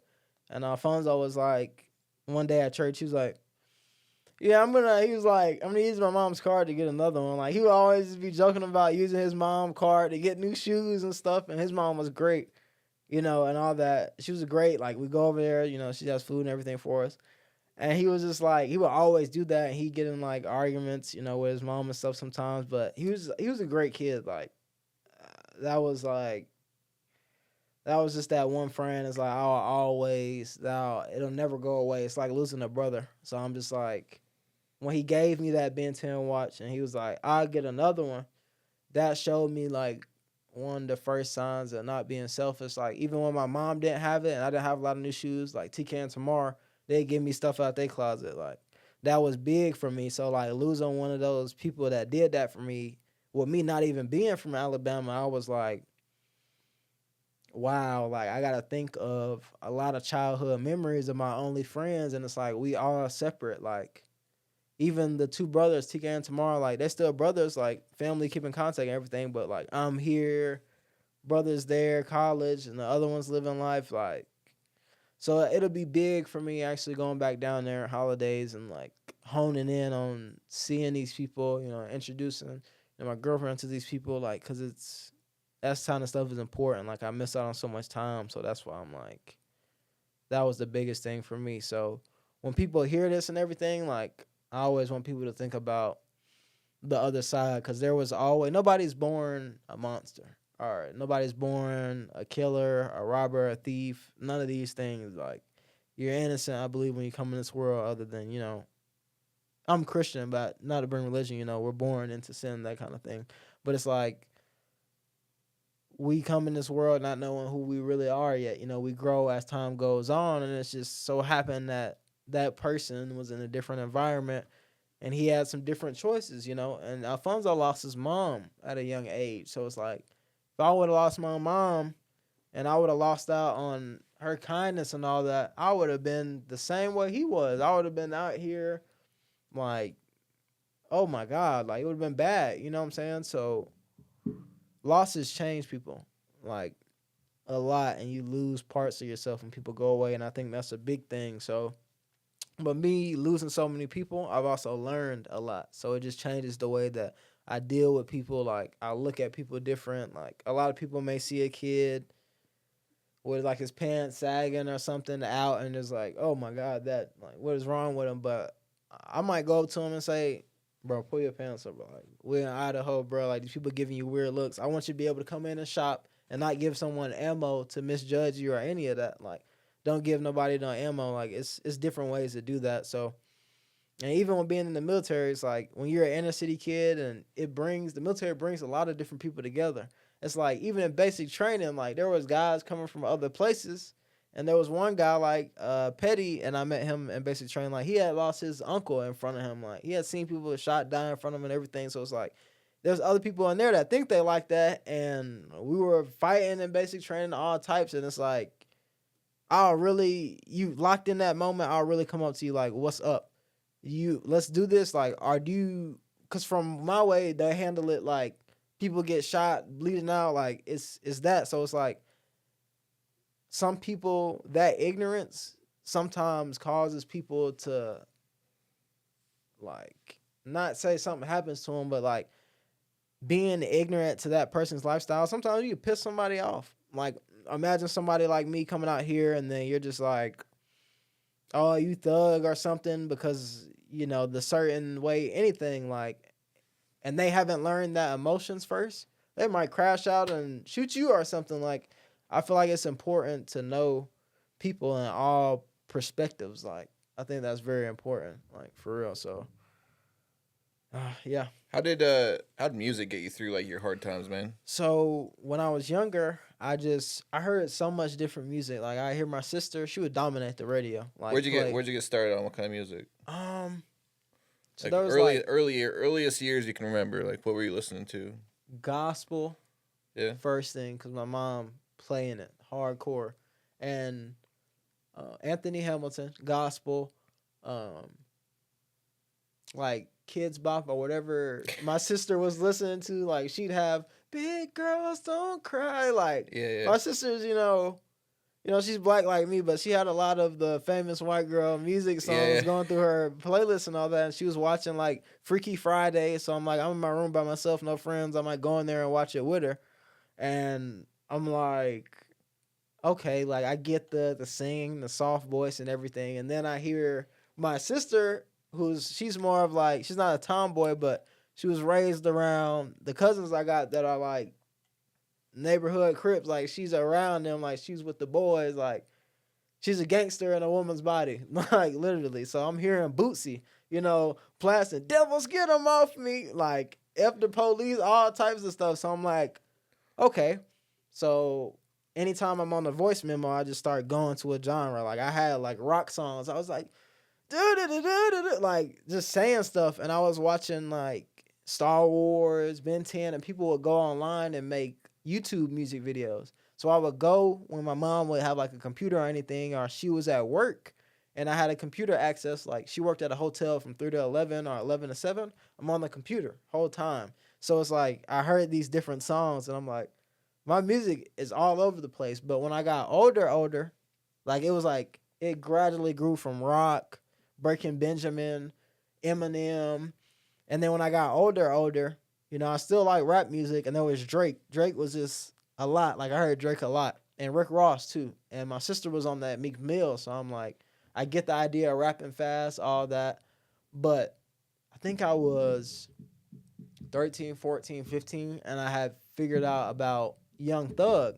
I heard the song Lifestyle, and it was like, this here lifestyle. And I'm like, okay, but who's the guy that they say they can't understand? They living and loving like a beginning. I'm like, that part was hard. Why y'all saying they can't hear it? So my sister pulled up a picture, and he had, like, the piercings, the blonde dreads. Like, he had detached his hair, put it back in. I was like, okay, but his music hitting, though. Like, and people, he wore, like, a dress on the album cover and all types of stuff. And people were like, bro, Young Thug is, like, he's off, bro. Like, he might be sweet, all this. And I was just like, bro, I don't care what y'all say. Like, it's a rap gimmick. He's getting y'all to talk about him. His music is great. I really started listening to his music, and it don't sound like a lot of other rap music. Like, even though I love Bootsy, like, you listen to Key Glock and, like, all these other artists, they have, like, this hard sound. Like, I can play him in the club and stuff, but Young Thug has those songs, but he also has songs where the last 15 seconds, he's, like, moaning and singing on the track. Like,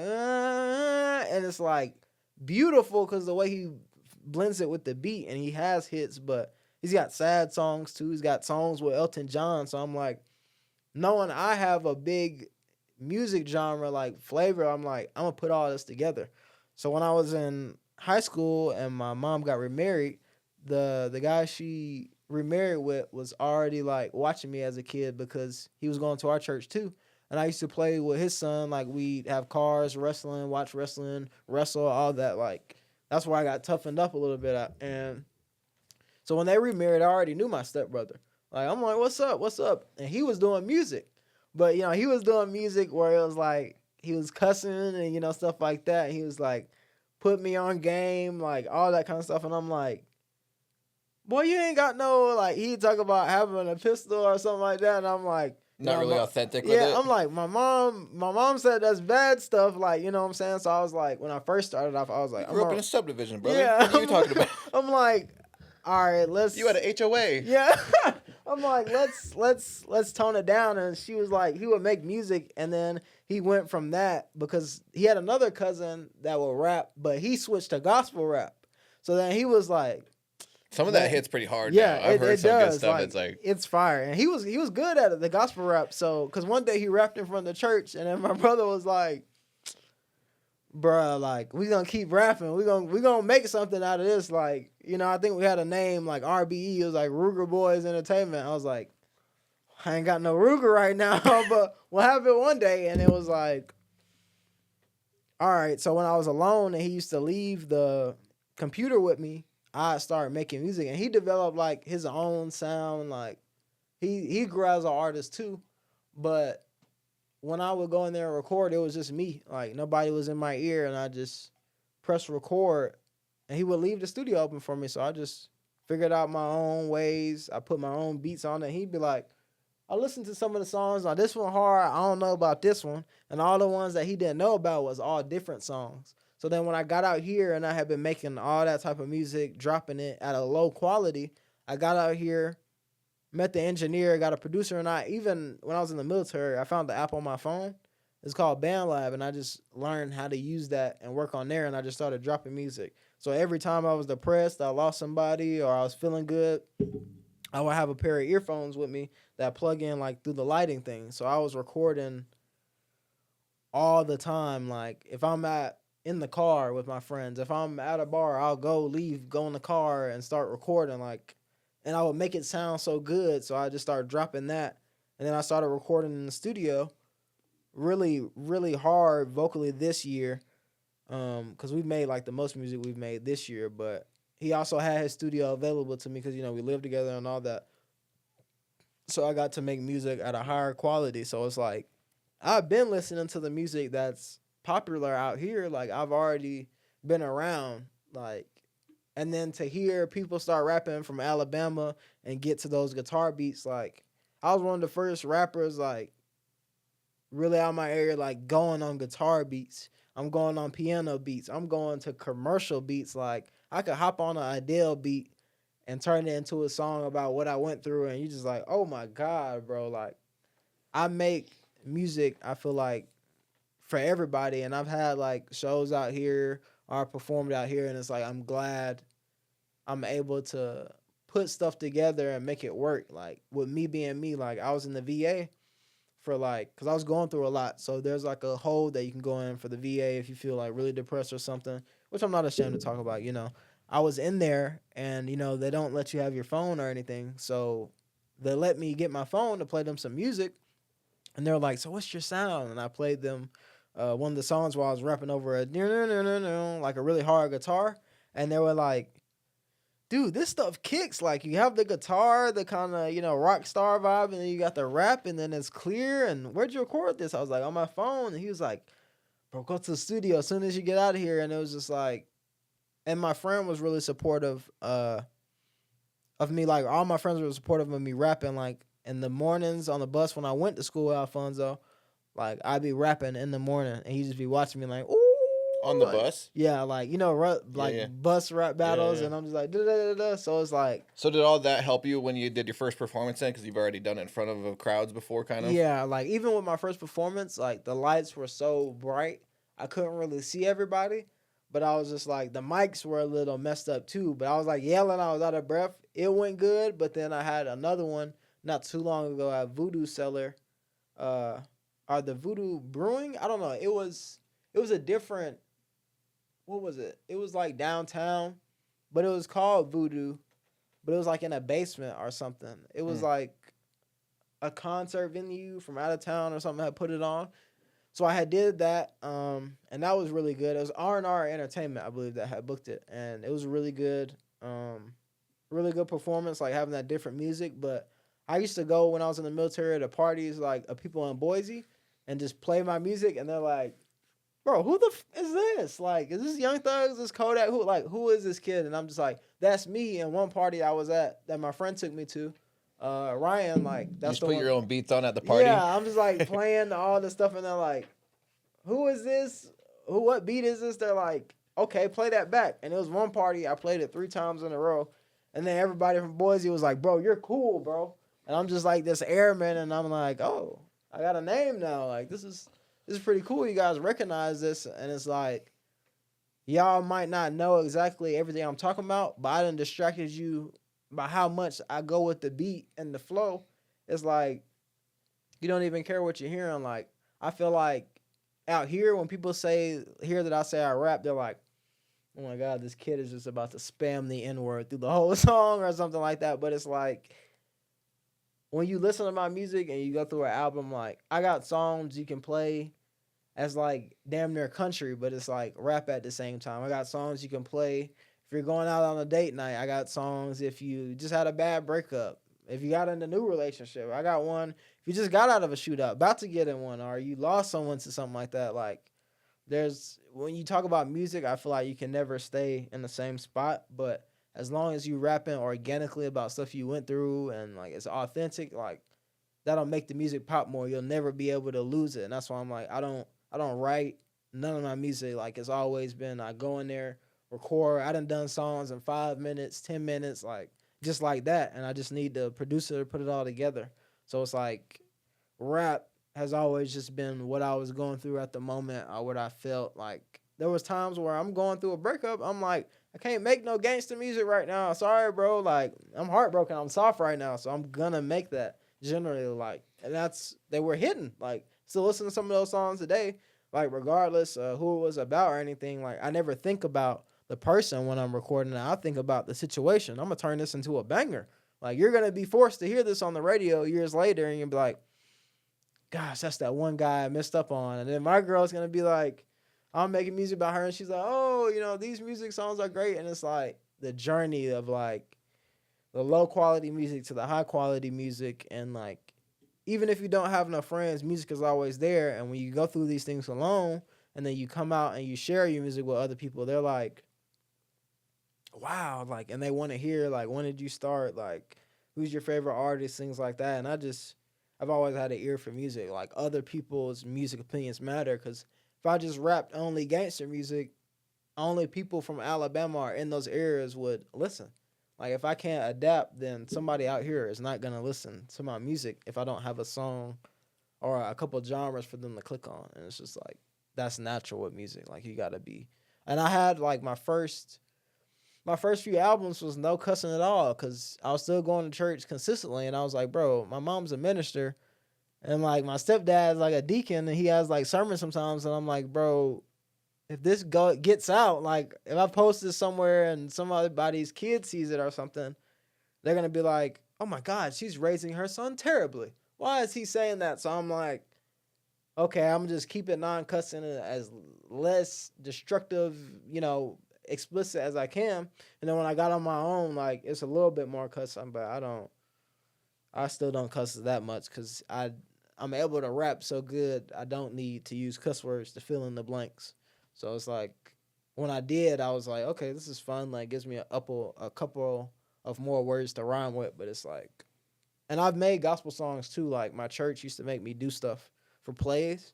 So I just like freestyle something, write it down, and I perform it in front of the church. And they're just like, wow, like, oh my gosh. And yeah, I totally wouldn't be against like doing gospel rap. Like, Curtis Shoppy? Mm-mm. He's like, he's another Christian rapper from out here. But I was supposed to get with him on possibly working on a song just because of my story. I wanted to change the narrative, but I had another friend pass away, and I was just like, bro, I'm not even gonna lie, I can't even do no gospel music right now. I do not want to see them blessed in heaven. Like, I can't. I'm mad right now. So it's like, that's Yeah. a big part too of like religion and music. I don't want to go make gospel music and then like go back to my music or anything. Like, I always go do features for gospel music, and I might do like a project where it's gospel, and I have songs where I talk about praying in God, but it's like going all the way into that. I don't want to be like a hypocrite or anything. So it's like, I always dabble in it, like if somebody asks me to, but I'll never solely only do gospel music. But everything that I do is, in honor of God. Like, everything I do is, you can do everything through Christ that strengthens you. So I always, no matter what happens, people say you're good at rapping. I always tell them, like, God just blessed me with it at a young age. Like, I can't tell you I went to school for rapping, or I was writing raps my whole life and I got better. Like, I've just always been skilled with putting words together and blending my voice with the beat, so I can't, Yeah. So How's your walk of faith now? um for me, like, I still haven't had a church out here, but like my church has like live streams that they have. Oh, I haven't watched one in a while, but for me it's just like consistency. Like, don't only pray when you need something, like pray every day. So I just been big on that, especially when I see people pass away. Like, I'll see a video of somebody passing away like that I knew or something, and it's like I hold my chest or wherever they got shot at, or I have a dream, and I'm just like, I gotta wake up and thank God I'm still here. Like, cause I have dreams and it's real bad. Like, with the PTSD and all that I have, like, all that is not just from the military. Like, before that, and it's like I gotta wake up and I'm like, I died in my dream, but I'm still here. I'm like, I gotta thank God for this. Like, ain't no way that my dad was this, my family happened like this, my cousin died like this, and I'm out here consistently making money, and I'm at a good spot now, like, especially financially. I can go home now, and I got my ducks in order, and I got plans. You know what I'm saying? And I can be that for my nieces and nephews, but when I think about strong relationship with God, I always think about my friend Rod again, who's my roommate. Like he's consistent on it. Even when I lose my ways, he'll text me. Like he won't be a friend that judge me, talk behind my back or nothing. He's gonna be like, if I see you going through something, or I feel like you fading back into that street life, I'm gonna get on you. And he don't come cussing me out or nothing. He's just like, I love you and I understand. You may want revenge or you may want this and that, but that's not the way. Like, and he'll send me a scripture exactly about that, and my mom too. And it's just like, you need people like that in your life, especially with like religion and Christianity, because you'll forget where you're from fast. You'll forget your whole life. Like people move to other places and then pop it like they're the biggest gangsters in the world, but it's like I'm me wherever I go. Like you're not gonna hit me, and I'm not gonna hit you back. Like that's me. Like I'm not gonna come out here and then like how can I say that? Like I can't just change everything. Like people say you can take people out of the hood, but you can't take the hood out of somebody. Like it's just things that I went through like that'll never. And even when I got in the military at first, like everybody was like, the other airmen like, you don't need a gun out here. You don't need a gun. I'm like, I go out and leave this base. I don't even trust the soldiers at the front gate. I need something on me. And obviously that day when I was driving through the gate, I forgot I had my pistol in the car. And it's like, that's regular for me. Like I'm paranoid everywhere I go. Like if I'm on a base and there's a terrorist attack, God forbid, the Taliban or something comes through with AK-47s and I can't do nothing. And I'm a part of the service. Like I always want to have it on me or at least get a chance, because some people die with the gun, but it's like, I'm not even going to try to let you get close in. I done seen interviews of people I know and all that. They go on there and say, I'll never get caught lacking. And then, God forbid something happened to me, after this interview, but I'm saying I feel way better knowing me and my capability when I have it. Like, and I'm respectful too. I'm not just bringing it everywhere. Like I got a Glock 20 Gen 5, 10 millimeter, Glock 41, 45, 33 Damn, shots. a 10 mil. Ooh, yeah. That's a big round. And people don't, that's what I'm saying. That's like, a bear gun. Oh yeah. People tell me that out here, and I'm just like, I always wanted to have bigger guns than everybody else. Is like, if the gangsters are carrying 9 millimeters and 40s, I want the 10 and the 45 with the 33 round mag. And I'm just like, I'm not gonna walk up in the podcast with these big ass guns. Like I keep it respectful. Like I don't expect nobody to break in or nothing, but I know the way this house is built. Like I ain't even been through this whole house, but the entries, exits, speed, time, you can get to your kids. I know I can get to my car. And like, I don't know, do you have a firearm? Oh yeah. Okay, good. So like, I'm comfortable that it's an even playing field out here. You probably have one. So if I can't get one, hopefully you have two, and then we're good. So it's like, I have it on me all the time. But like, even in the townhome I'm in now, and I'm not gonna disclose the location. Oh yeah. But it's like, the walls are like thin, so I hear people walking outside, and sometimes it's just door dashers, and I'm like, you're trying to break in. Like, what is wrong with you? Like, it's bad. Like, especially like if my girl goes to work, like to, go babysit or something, and I'm like in the home and I'm by myself, and sometimes like I'll leave the door unlocked when she comes in, because, babysitting like overnight and everything, and I'll go to sleep and leave it locked, and she's like, hey, knocking or something, and I gotta go and unlock it or something, but I'm like, I can't for no reason leave it unlocked like until I know she's about to get there, like, because people don't think about this, but everywhere I go, I always think about a situation where somebody will get me, and that's big on me. Like going back home, like I'm flying with my guns. I came out here and got some fire stuff that a lot of people can't get down there and all that they don't know. So I feel comfortable going back down there with that and like not being so paranoid, but still it's like I'm on point out here, but it's like double on point down there. But it's like I'm around family and stuff, and I don't go chasing it. Like I'm not gonna go down for the holidays going to spin some blocks. Like I had to get my nieces and nephews some gifts, introduce my girl to my family, like all of that stuff. So yeah, my mind is completely different, but you got to always think about other people's actions. Like a lot of great people have fallen, a lot of things have happened because of other people's actions. So I could go down there and somebody could be like, I saw the podcast, he's doing so great, he's Alfonso's friend or anything, and just try to dump the clip when they see me. So it's just like, I didn't do nothing to antagonize them, but I got what I got on me. And I know people put everything on the internet today. Like I've seen people post the same gun at every picture, and I'm just like, you have no sights on it. I know how much you carry in the clip. Like you giving me ammo, so I know how to approach it. And I watch everybody. If you gonna post your gun every day, great. I'm looking at the calibers and the ammo. I'm making sure I got something better, or at least even the playing field. Like I'll go see somebody with a 308 rifle, and I'm like, oh my god, somebody breaks in with a 308, and I only have like a 223. I'm like, I got to get the 762 to even the playing field or something. Like that's just how I think, and like a lot of my friends laugh at it, and then they get in situations, and they're like, oh, like I had a friend like he was downtown, and he thought he was in fear for his life, but he was like under the influence. He had pulled the gun and everything, and he had a big situation, but it's like I had introduced him into carrying a gun, like everywhere you go, but he didn't exactly have that same background lifestyle. He was from Memphis and everything where it's common, but he never really had to carry one every day. You know what I'm saying? But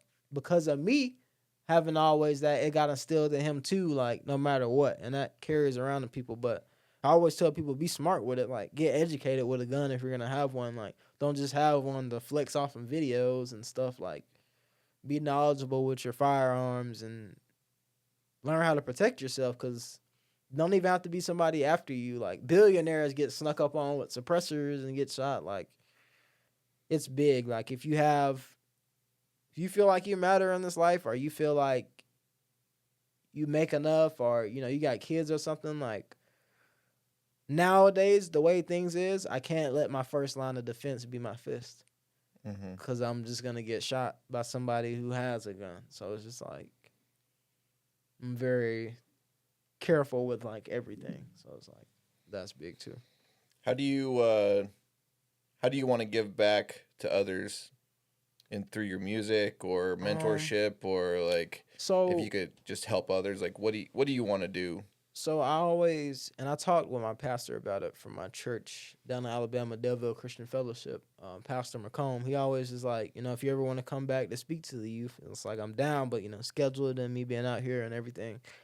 So I've always wanted to have like a class where I talk to kids, like even out here, if you know anybody, like I love to talk to a youth group and I like to tell them these things, like even when they listen to my music, you may hear a song where I'm like, I'm doing this and that, or I'm doing all this, but it's like the next song, and even in those songs, you'll hear why not to. You know what I'm saying? Like, I got to give you both sides to it. I'm not just going to give you the gangster music, I'm going to do this, I'm going to do this.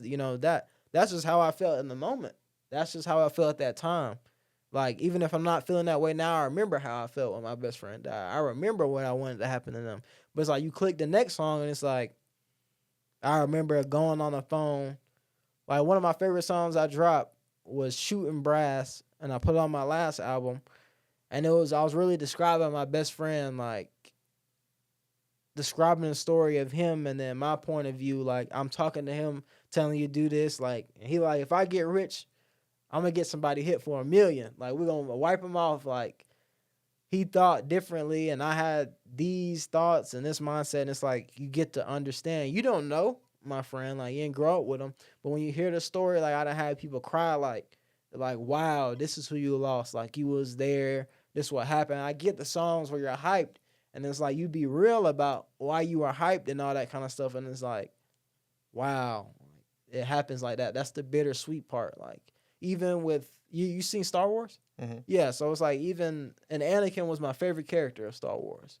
And it's like from my point of view as I get older, he just wanted to love Padme and have her never pass away, have his children, but it's like the way he went about it, the power, getting obsessed with greed, and then, ultimately killing her in rage. But it's like when I went deep into the comics and he was still grieving her and having all those thoughts, like it was big for me because I'm like, it's all about point of view. Like hero, villain, you either die a hero or live long enough to see yourself become the villain.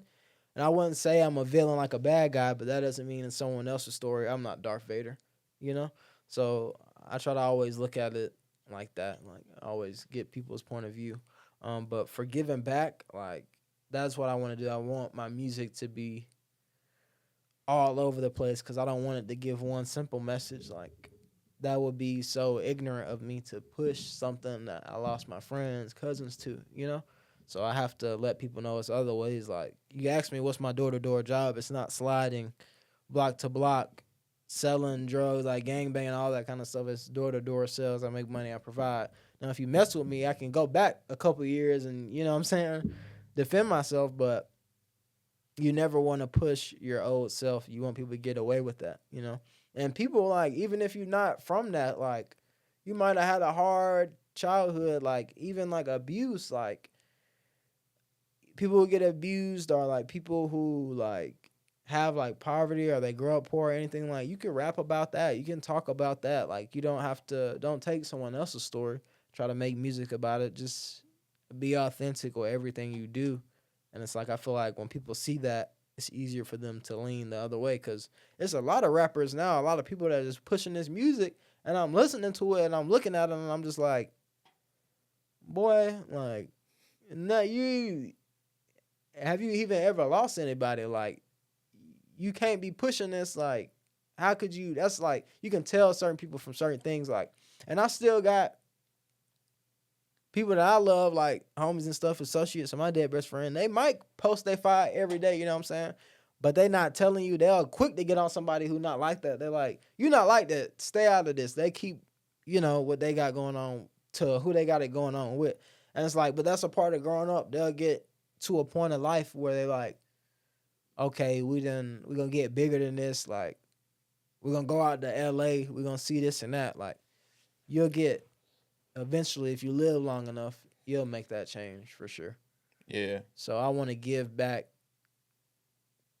what I lost. Like I don't want nobody to go through none of that stuff. Like that was dark, losing so many people, and it's like if I would have used some money or just took a different route, well, how I was living or my influence, like they would still be here. So it's just like survivor's guilt is a big thing of why I don't want people to go like that. Like I even tell my friends like if they crash over something stupid, like a girl break up with them and they go like throwing a phone or something small, or they're beefing with a guy about a girl and stuff. I'm like, bro, I done lost people to this like smaller things, like little fights, little altercations. One guy being from a different neighborhood, like, so you doing all this over something small and you're not like that, like, stop it, bro. Like, don't do that. And I'll tell them they wrong. Like, I don't sugarcoat nothing for my friends because they my friends. I'm like, bro, you're not like that, and for you to try to do something and you end up in jail or try to implicate me in something, like I'm not going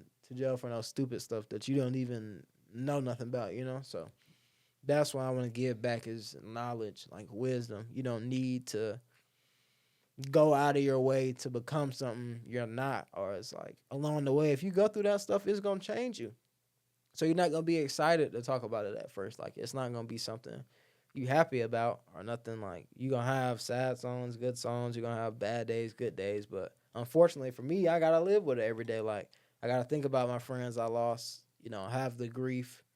I gotta be paranoid when I go somewhere. I gotta have this on me. I still have problems like communicating and stuff because it's like I like to bottle stuff up. Like I don't like being weak or feeling like weak. I don't even like crying in front of people. It's like I don't know. I've done pretty good at this interview because there was a time where I was like talking about Alfonso. I was like I almost cracked, but that's big. Like I try to bottle up a lot, but there's other people like other men you'll talk to, and they're like, bro, you gotta let it out.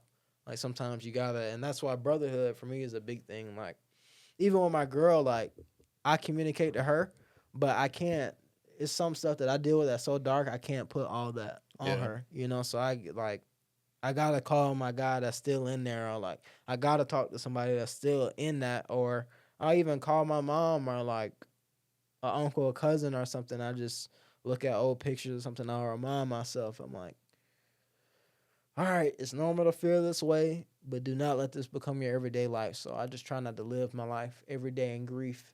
I just try to think what they would have wanted and try to pay as much tribute as I can to them. Because, like, you might not know Alfonso, you might not know Rose, but by the time I drop my music and all this and I'm speaking to kids all over the world and all types of things, you'll know him and you'll take that loss and you'll change your life around so you don't have to do nothing like that. And it's gonna birth so many millionaires, doctors, lawyers, streamers, content creators because it's giving you another look. Like, I'm out here, I'm doing all this, and not saying you got to join the military or anything, but if you really want to know about credit and saving your money and actually moving somewhere, if somebody from my area said they wanted to come out here, like somebody asked me yesterday, who I grew up with, he's another engineer, and he was like, "How is it out in Idaho?" And I'm like, it's really calm. Like, if you want to lock in on music and focus on you grow, come out here. Like, if somebody has a question, well, I don't make that much, or I'm on Social Security, or I'm a felon, or something like that. I'm like, bro, there's jobs out here.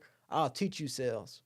Like, they'll hire you as a felon. You can knock door. Like, there's out people paying under the table, all types of stuff. So I'm like, there's a way. Like, don't give me an excuse. It's not a way.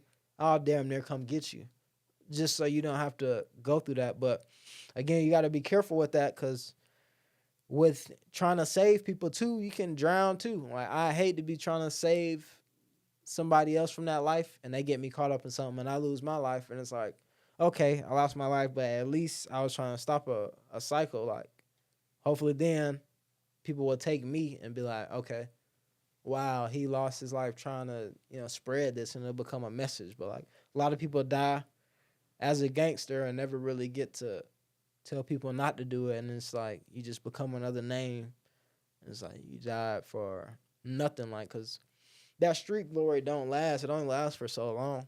Like, I remember when King Von was first popping, before he was popping, like little lives he do, like just like all the things, like being in Parkway posted up, and then seeing him pass away, and then years after that, like the buzz around it, and it's like you only hear his name if you hear like a diss song or something like that from another camp, and it's like, wow, I don't want that to happen to Rose. Like, I don't want Alfonso to be like a name that y'all can just diss. Like, I want people to take this, turn to something positive, and then one day I'm gonna have a concert. There's gonna be 1,000 people or something, and I'm gonna have them saying "Long live Rose," and they gonna hear my music, and it's gonna be something positive, millions, and it's like, I done seen stuff like recently. I done seen somebody post from a different neighborhood say he got cremated. I'm like,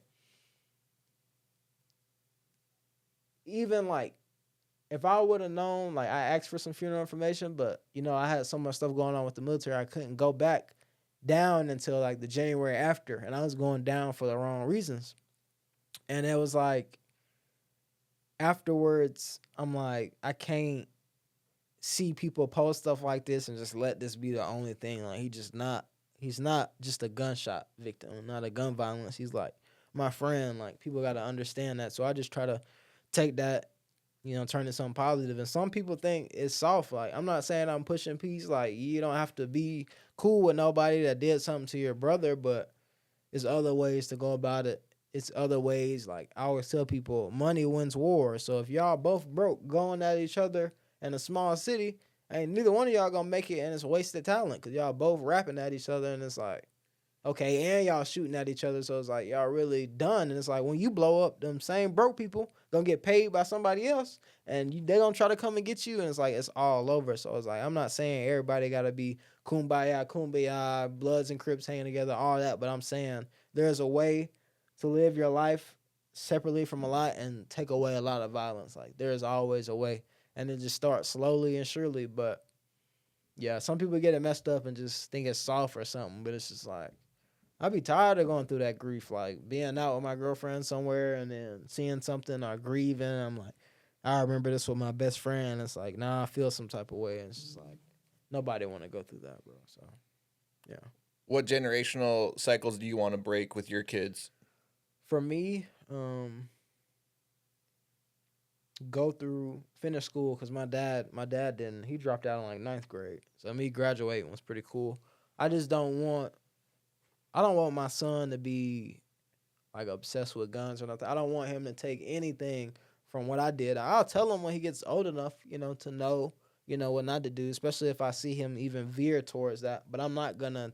My son is born into this world. I'm not gonna say, you just like me. You gonna be just like me. I used to do them boys like this and that. I'm not gonna do that. Like, I'm gonna be focused on my son solely. Like, how did you do today, son? What do you like? Like, yeah, I like these cartoons. Like, I watched this basketball back in my day, but as far as conversations about the bad things I did, you're not gonna know about that until I see you grow into your own person. Cause you're gonna go to high school and there's gonna be another kid just like me. You know what I'm saying? You might end up being mentally like me, but when it comes to you going out and doing this and that, I'm gonna try to shield you as best as I can from it. And me being in Idaho or anywhere over here, I know you're not gonna experience all that out here. There's gonna be kids that try to do that out here, but you're gonna know your dad coming from that and your dad telling you certain things, and you're gonna know to veer away. Like you're gonna know better. And I'm gonna also educate them, like don't do this, do this. Like I'm gonna also, talk about self defense and all that, but I feel like I'm not in no rush to dump it all on my kid. Like my life is a lot of people make their kid's life about their parents or they have like a kid and it's just like an item or something like a toy or a doll. Like that's a whole nother life.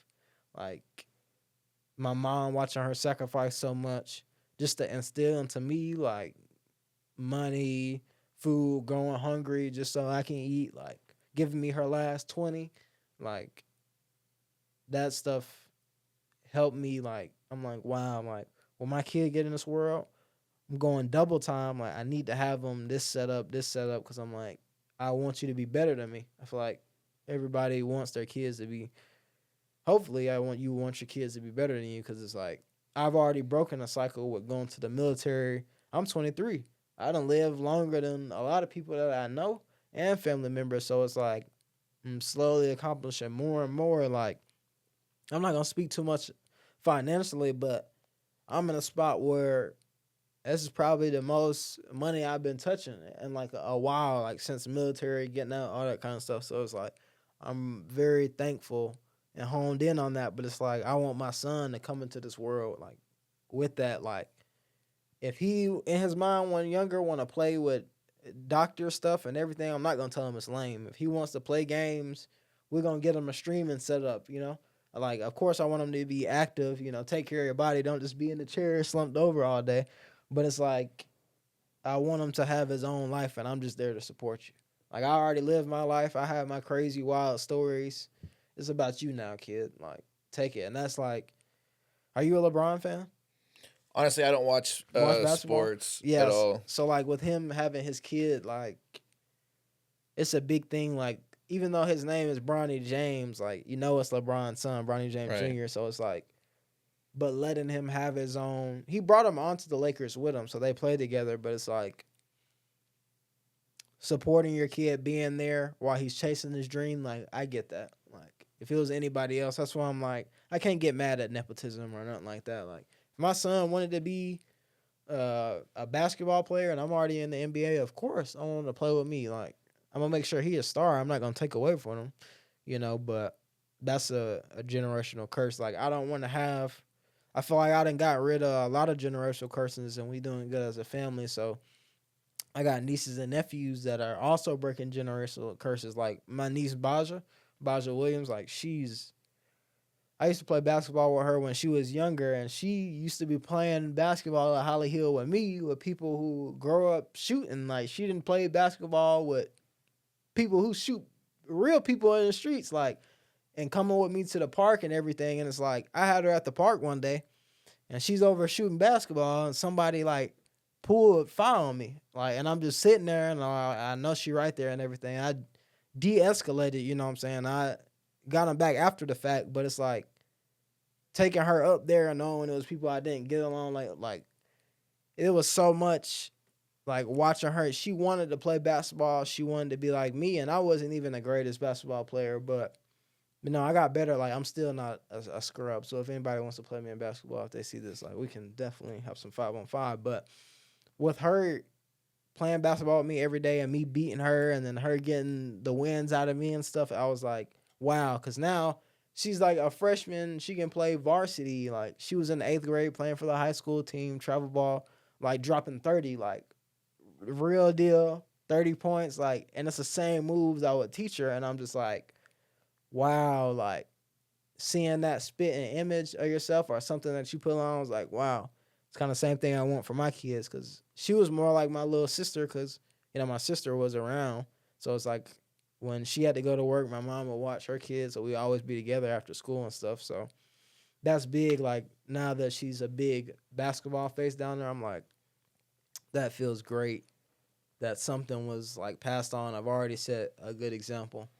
So that's good. And I always try to tell her because there's kids she go to school with. Like she told me she was like somebody got in trouble for bringing a gun to school, and she like knew them. And I was like, what? And there was a kid walking outside. And he's like, yeah, he got suspended for having a gun at school, and he had a backpack. And I was like, we're not even going to the court. None of that. Just wait for him to walk past. And it's not because I'm scared. Like you know what I'm saying? It's just I don't even want you around those people. Like I'm really big on that. If my niece came around Christmas and there was like a boyfriend and he thought he was like that, I'm gonna show him quick. I don't care. Like I'm gonna take 2 shots on Thanksgiving, Christmas, whatever. I'm be like, you is not ready for this. Is you ready to lose everything? Like I'm gonna tell him if that's the last thing I do. I don't care if I scare off your boyfriend or nothing, but you're not gonna bring that in my niece's life. Like, and that's the same thing I'm gonna do with my kids. Like, that's not that I'm gonna stereotype any kid that's came from the same background, but I'm gonna warn you, like, you may like be cool with that person, but don't like get in the same cycle that I was in. Like, even though I was protecting my friends, doing what I thought was right, I still lost friends, like being there supporting that. So it's like I just want them to have a big heart and everything, but guard your heart, like guard your life. Like don't go jump into something. I'm gonna instill everything I can into you, but don't try to follow my footsteps or anybody that you see like that. Just look at your dad and the uncles that you could have had that aren't here no more and just stay away from it. Like that's the biggest thing I can give back or stop for real. So Yeah. Yeah, man. I mean, you're only 23 and you've experienced so much. I mean, that's cool. One of my favorite frameworks to think about my life is 50, 60 years, 70 years hopefully down the road. yeah, When I die, people looking at me in the coffin, what are they going to say about me? exactly. What do you think people are going to say about you that long down the road? I say, and I always think about that. And for so long, like when I was in the military, like my friend Ryan, like he was like a flashy guy. Like when I was ready to get my car and stuff, he was like, "Ooh, this car is fire!" Like I knew I didn't need no $20,000 car, especially I crashed it 3 months down the road. I would have bought a $4,000 car like I did when I came back out here. I bought my own car, no payments or nothing. But it was like you can get influenced into other things like materialistic things, and like that status doesn't matter. Like I'm a traditional guy. I've always wanted kids, a wife, good home, you know, gun collection, wine counter, like all the traditional American stuff. And it's like you can easily get caught up in other people's like interests, and then when you're gone, like you never really had something that was you or authentic. So it's like realizing that in the military, like especially when you're only around certain people for so long, like you got to know what you want for yourself. Like I have some friends that work 2 jobs, like just to provide for them and theirs, and they're like in the military, and I'm like, bro, I'm not gonna lie to you, I'm not working 2 jobs. I got one really good job, and then I put in parlays, and like I'm really really good at it. So I'm good. Like, but I don't judge my friends. Like I'm not gonna say, or I'm not gonna go try to get a second job and be like, oh, I'm gonna get 2, work my ass off, because I'm gonna be pissed off coming home. Like if I gotta go do FedEx and do my main job, like 150 doors and 300 houses in a day, I'm coming home hella grumpy, my back hurting. Like I'm not gonna do that. So everything works different for different people. So when I finally take that, last day, later, years down the line, like I just want people to remember Vino. Like you don't know a lot of Kevino, so it's like the name already, but I was always funny. You've never been around me and didn't laugh. I've had people pee on themselves because how funny I am. Like even off the camera, like we're on camera, of course. So it's like it's some dark jokes we just leave on Instagram, send memes and stuff. Like I'm just funny all around. But it's like I'm a people person, but I'm also not like vulnerable to people. Like I don't want you to take advantage of me. But like that's a big flaw. I just had a big heart. Like I had a big heart, and I work on like helping people because sometimes when you touch money and stuff, you talk about like how successful you are, but it's like even my girl told me she was like help people out. Like you can get so successful or helpful, but it's like not saying that you owe anybody anything. Your success is your success, but if my mom is still working and I've got a lot of money or I blew up in rap, I wouldn't want her to work no more. You know, I wouldn't want my girl to work. You know, it's like it's thinking about other people like at the same time. Like I want people to know that I was fair. You come up to me, I'm gonna tell you the same thing I'd say in a different room. Like you talk to me, I'm gonna give you real, not sugar coated. I was always resilient. Like I didn't give up. There was times where I was low, real low, but I didn't give up. I don't want to be known as selfish when I go because I've had selfish moments, but I'm not a selfish person. So definitely selfless. I feel like people would definitely hone in on that.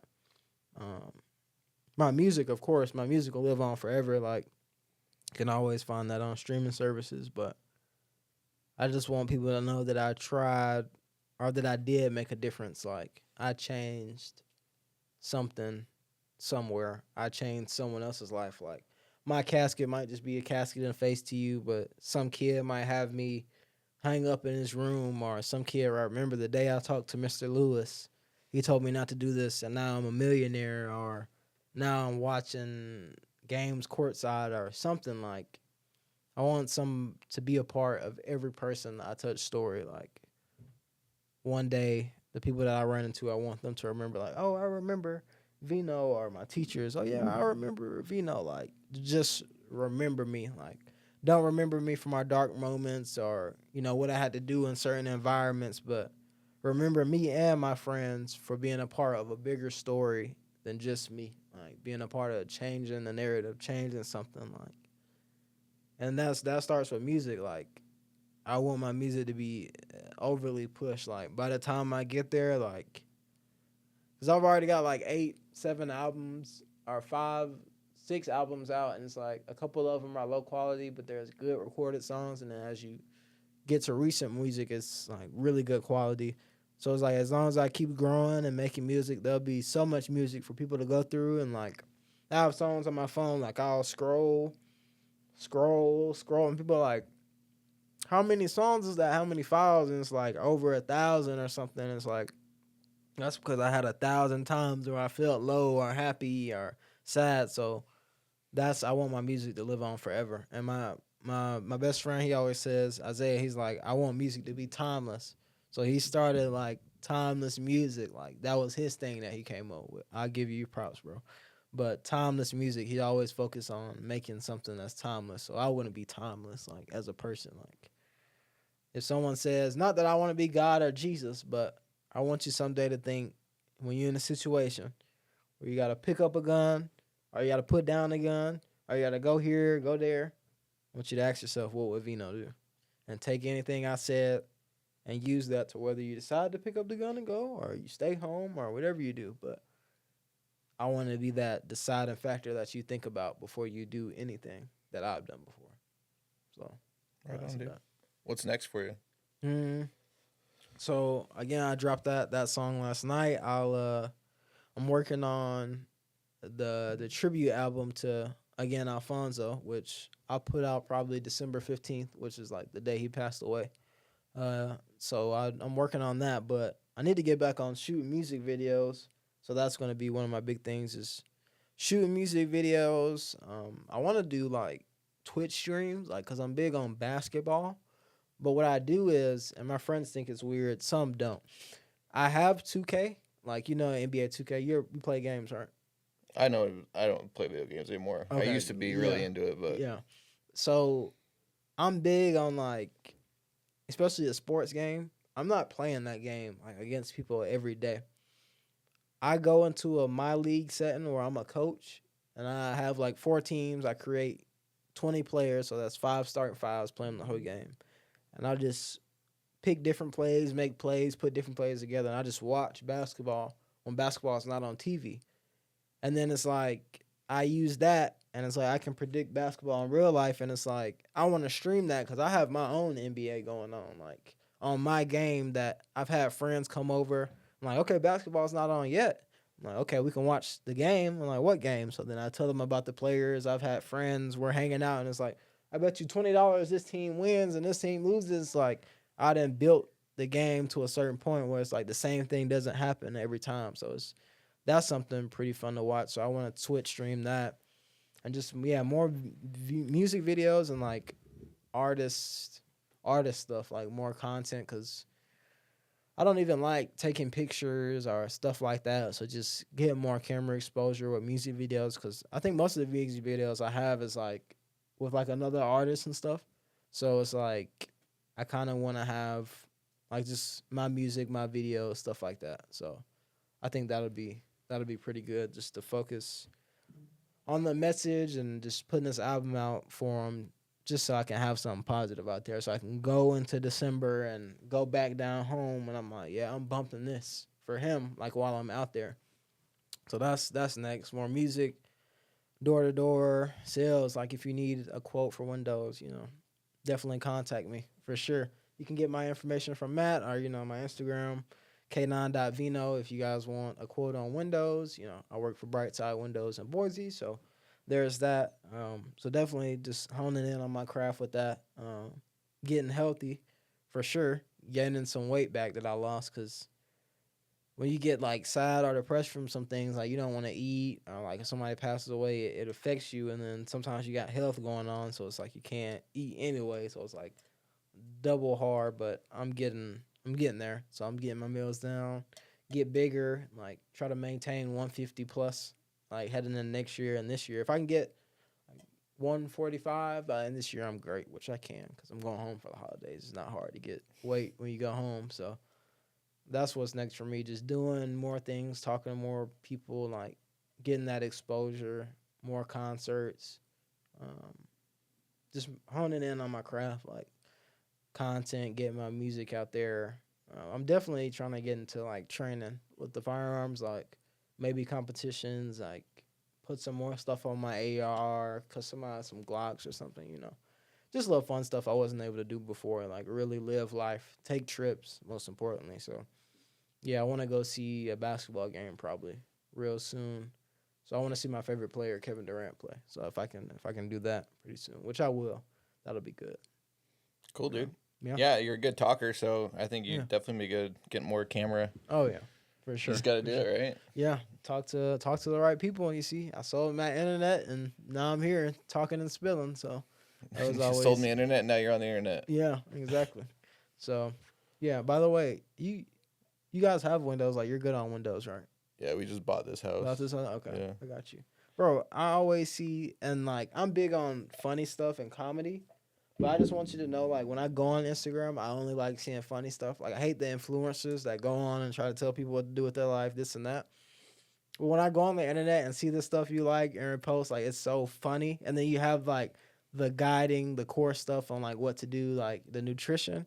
And then sometimes when you, like, post your son, how he got out of this or he got out the house or something, like, bro, he's so advanced. Like, it's funny. I'm like, he got out, like, whoa, like, that's cool. Like the stuff you post, like, I don't really care what people post on media. I like seeing what other people post and stuff like that. So it's just like, that's always funny to me. Like I know some people like they follow each other and they like never look at anybody else's stuff but theirs. But I'm like, I like going on there to see funny stuff. So I think your page is really good at balancing like, take care of yourself, calories, body, but then you also have like funny stuff on there too. So I'm like, yeah, it's pretty hilarious too. So Yeah, I appreciate that, man. I was definitely not like a social media, like I never Really? thought.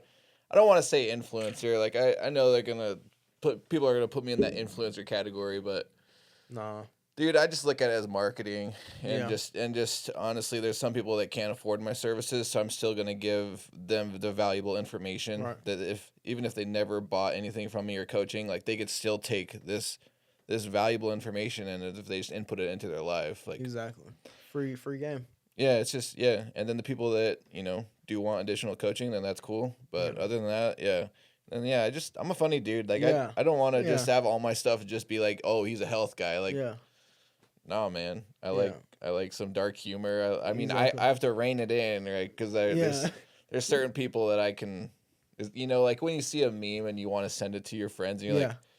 like, I can only send them Yeah. certain memes. Exactly. I want to post some There's like of a them, couple. but it's There's a like, couple dudes on yeah. them that I'm like, oh, I could send this guy whatever. Exactly. Yeah. That's me for sure when I go on the internet. Sometimes my friends send me stuff or I send them to my girl and she's like, oh my God, like, that was hilarious. And I'm just laughing and I just can't stop laughing. I feel like that's what the internet lost so many, like, over the years. Like, I just like going on there to laugh. Like, I feel like the internet shouldn't be, like, Well, people got soft too, so like yeah, some of the things that are yeah. just funny, people are like getting offended by them. Like, Sometimes I like watching podcasts too now. Like, I'm yeah, big on podcasts. Like, you know who Tim Dillon is? mm-hmm. Yeah, like I watch him. Like I listen to comedians like Shane Gillis, stuff like that. Like they're funny to me. So then I like that stuff on my timeline, like political stuff. I like laughing at both sides. Like I don't really care. Like Yeah, it's just funny. Like life is funny. I can't be serious all the time. yeah, man. Like, cause if I was really serious all the time, bro, I'd be so much more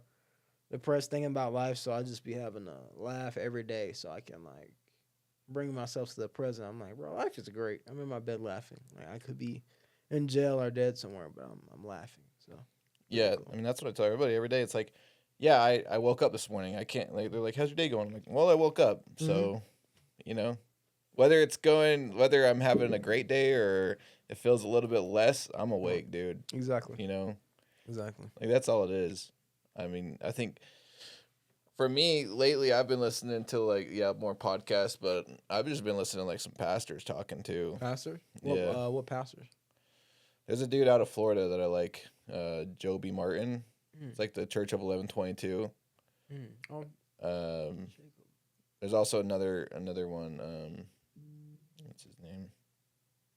Myron Golden. mm. He's a dude out of, I think he's in Vegas or something, Vegas. but he does a lot of more like business stuff, and he Oh. teaches like business principles out of the Bible. Oh wow. Like all of his That's business pretty dope. principles are straight from like King James, Right. Oh. or no, it's not King James, Solomon, Oh. like the richest dude that there ever was. I feel like, well, people recommend me pastors that I can watch on the internet, like when I knock on doors.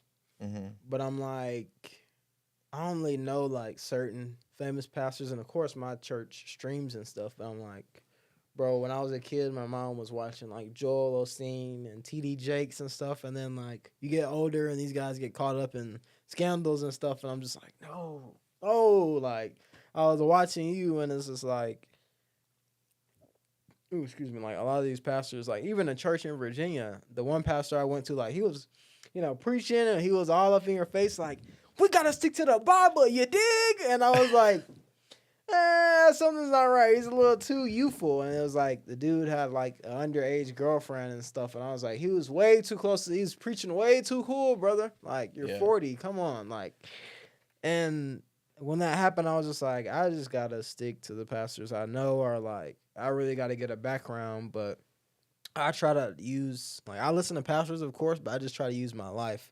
Yeah. Like when I think about things like not to do and like certain sins not to commit and temptation and stuff. But again, like I have friends, and then my mom I always lean on if I have like a question in my Christianity, because I think it's important, like when you have a religion, to have certain people you can go to when you have problems with it. Because if you just have a religion and you have nobody else with that religion, you can just not have a religion. You'll end up not believing anything at all. And then some people lose their morals and they have no structure. So it's like a lot of people just say like, and like I guess you can agree with the concept, but I'm not an atheist or anything. Again, I'm Christian. So it's like a lot of people say religion was put here to like give people order and structures, which like I've seen other religions that kind of do give you like structure, like wisdom, because people are like scared of death, so they want something to think of the afterlife. But I'm like, always pride people on building your own relationship, like with God. Build your own, have your own thing. Don't just put it on like depend on a pastor. Sometimes you can't only pray when you're watching church online. Like pray to him yourself. Pray when this and this happens. Don't just watch a pastor just to watch a pastor, because then you'll just go up to a church that's like a cult on Wednesday, Thursday nights or something like. You're looking at him like he's a celebrity. Exactly. Yeah. So it's like homegrown pastors for sure. Like that's what I'm on. But yeah, the one that I go to, the very first time that I went in there, he was like making a reference to Biggie Smalls. I was like, all right, I can get down with this. Exactly. I like pastors that are like not too monotone, bro. Some pastors are like, you go there and then it's like, they're like, yeah, we needed this donation of 2,000.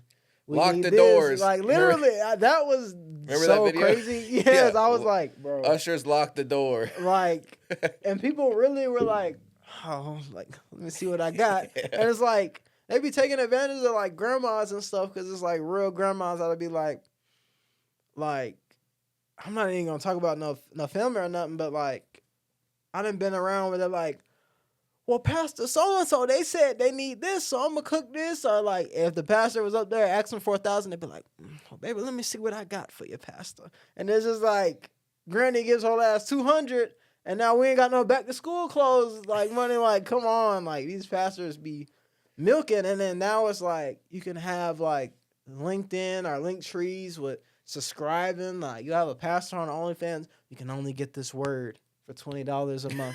Like, it's like everything has become a business. And like I'll see those videos of people being like, her leg was like growing or something, and then they like stage it and they're like, and then the leg, she starts moving the leg, and I'm like, bro, like what a performance. Like, you know what I'm saying? But I don't know. I think it's pretty easy to tell authentic from, you know, the fake, you know, crazy kind of things going on. Like a lot of things are a scam now, like not just the church thing, like life, like people just be scamming life, like not even who they are. So it's like people can scam you off of saying they're this and that, and then you're around them and it's like bad. So I feel like you just gotta be careful with people in general, bro. It's like crazy nowadays. Like people be lying hard. Like it's wild. But do you have anybody out here local that like you have a mentor or anything, or like like people that you can bounce ideas off of? You know, I think mentors are huge. So I have like, yeah, I've got like my friend Capone. Like he has like Money Mitch Media on Instagram. He has like his own car. Like he builds cars and everything. Like he's a veteran too, so he got out not too long ago. I think we kind of all got out around the same kind of years. But I think he finished his term, I think. Yeah, I'm pretty sure he finished his term, but he does like content create. Like he has his girl does like the footage and all that kind of stuff, and then he does like the work, and then they work together and they do things, and it's like seeing him do that, and it's like I go over to his house like weirdly.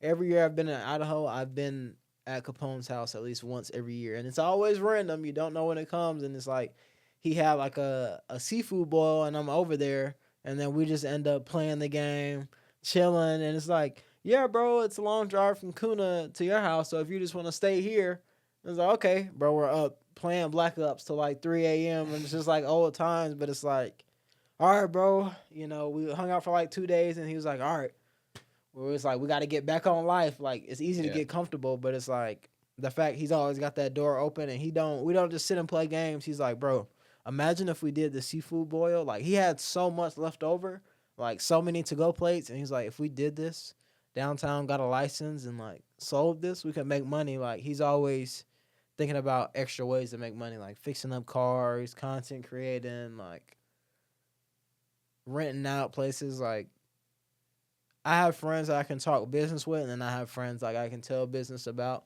Some friends are just cool with how they are, like, but they have like other stuff, like they may paint shoes and stuff, and they want to get better at that. Like, I feel like I don't pressure my friends to become like millionaires, because some friends are just like, well, I'm gonna start my own business, and if you're not starting your own business too, I can't be around you. Like, be successful in your own way, as long as you're not just sitting up doing drugs all day, not doing nothing, just drinking your life away, like just not doing nothing. Like, you have to have a growth mindset. Yeah, like don't ever stay in the same place. Like, even like, and I don't judge my friend. If you just want an apartment, that's cool. Like I'll see myself maybe like being in that house, owning the house one day, but I'm not like gonna pride my friends on. I got a house. I'm better than you. I'm gonna buy a house just so I can elevate faster. I'm like, I'm not on that. Like my life it'll go in its own path. So I just cheer everybody on. And, if they cheer me on, that's cool. If not, like I don't care. Like I just keep going. So I feel like everybody is successful in their own way, and I think the problem is when people just try to do things just because their friends are doing it or they get easily influenced. Because I done been around people, and then they started like acting like me, and then when they were tested in situations like me, they was it was exposed they wasn't like me. Like that's why I'm very careful how I give off my behavior and why like I take my firearm everywhere and everywhere. Because some people get it confused for like a certain lifestyle and they take it all the way because the music that's out nowadays, and it's like I'm not telling you to do none of this. I'm only just like this because I went through this or I seen it happen. Like I never want people to emulate me or just be like me. Just live your own life, like have your own path. Like I can give you life lessons, but to hold you accountable for not doing the same thing I'm doing or living your own life the own way, like do what you want, just don't go do something like don't go be no tattletale. Like, don't go try to live this life you know you're not from, and then get a whole bunch of people put in jail because you like. Don't do that. Like, take your responsibility as a man if you're gonna go do something. You know what I'm saying? Like, just be who you are. Don't jump to something because again, that's pretty selfish. Like for you to do something and you're not like that, and then one day you're gonna get exposed or somebody really gonna hurt you. So it's just like, be authentic in who you are. Do what you want to do. Like I'm big on telling my friends like that because you're grown. This is your life.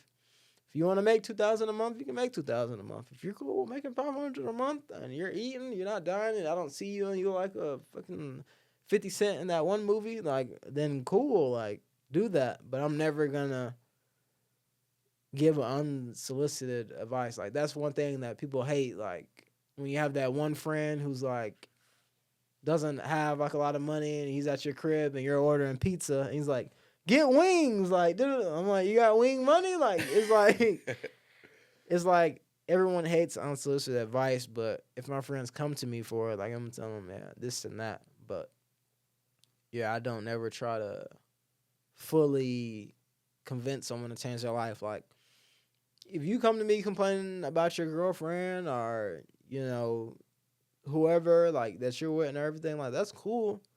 I'll give you some advice, but I'm never gonna tell you break up with that girl, do this or that, because I don't know your relationship. I don't go to sleep with you every night, like, and I'm not going to. I'm not gonna be your girlfriend, bro. Like, I that's one thing that I'm big on. Like, your relationship is your relationship. I don't want to know the deep, dark things about you and your wife or your girlfriend. Like, and if I tell you like that a girl's a certain way and then you go get with her and she cheats on you, I'm not gonna be like, ha ha ha, like I told you so. It's just like a part of life. Like people figure out, like no matter what I think, that's their life. It's not like I'm gonna be like, oh, I can't be around you, bro, if you still with that girl. Like I'm not gonna beef with no girl.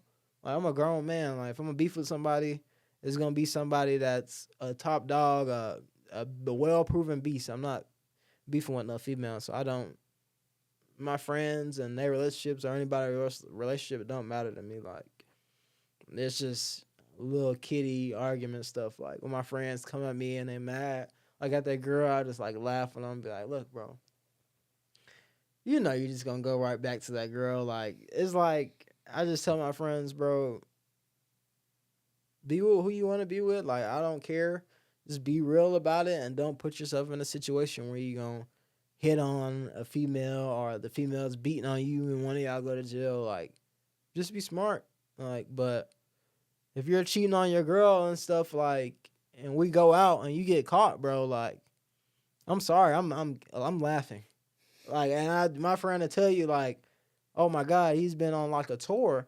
And it's like I'll be there with him and watch him get caught up and then watch the girl see him from the other side of the club. I'm just like, damn, this shit is a movie. But it's like it's his life. So I'm like, I love you, bro, but you signed yourself up for that one. She was right there. And it's like it's crazy, bro. Like even like one night I had my friend, he was like sad about it. He was just like, bro, I'm gonna just go back to my ex because he got caught, and he was like, man, I feel bad, and I was just like, all right, bro, just go to her house. You know, she'll take you. I know she'll. You know what I'm saying? And he just went, and I'm just like, I'll sit there and I'll be home, and I'm like, wow, I'm glad I don't. You know, bounce around and cheat. Like, I'm glad I don't have those problems. But I'm like, bro, gonna be okay. Like, I'll never judge my friends. I'm there for them. Like, if my friend was like, came to me, and he was like, bro, I slapped her or I hit her, I'd be like, bro, you're absolutely wrong. Then I get involved or something. But I'm not gonna go to the girl he hit and be like, are you okay? Like, because I got a girlfriend. I don't get involved in other people's stuff. But like my friends, I just give them advice on how to protect themselves. But I don't care what you vent to me about or what's going on in your life. I'm here. Like I'm not gonna be ignorant to it, but I'm gonna make sure I stop you if something red flag comes out. Like if you're like, bro, if you play with me one more time, bro, I'm just gonna blow my top. I'm like, don't let her play with you one more time. Like take the steps, learn from your mistakes. Like Yeah. it's just simple stuff. I try to tell my friends like, but I always tell them, bro, that shit is entertaining. I'm sorry, like sometimes me and my girl go out. And my friend, like one time my friend invited us out. We had like a double date kind of thing. But at the double date, like the other girl like had found out about another girl or something. And it was just like a reality show. And we were at like a nice bar and we're drinking. And I'm just like, bro, this like the All-Star game is going on in NBA. I'm watching that.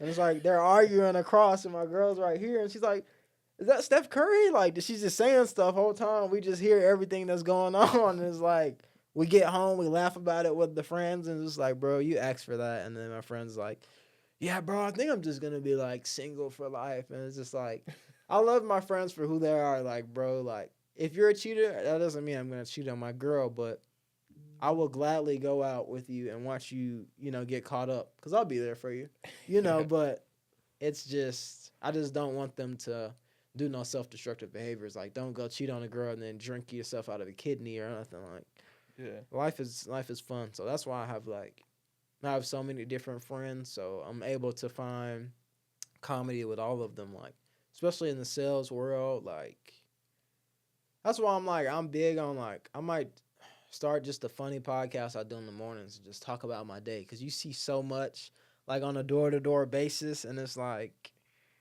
I meet a lot of different people, and it's like when I get to the doors and there's this over tough guy, he's like, I'm a contractor, so get off my lawn. Like with the real hard guys, I'm just like, I just want to go off in the morning and be like, who did you think you were? Like some people are just mean to the door knockers. I'm just like, I haven't even got to your lawn yet. You don't have a no solicitants. Like this is my job. If I don't knock your door, I'm gonna get fired. Like that's how it works. Like people don't know there's apps that people track for your door knocking. Like there's some companies that'll tell you knock that no soliciting door. I don't care. Were you scared? Welcome to sales. And it's just like when the police are called, like I know me. If I knock on a no soliciting door like twice in one day, holy shit, they might come out here with ARs and they're like, what are you doing in this neighborhood? But like the Ada County sheriff like stopped me like a couple days ago. I was in Eagle, but it was like Boise.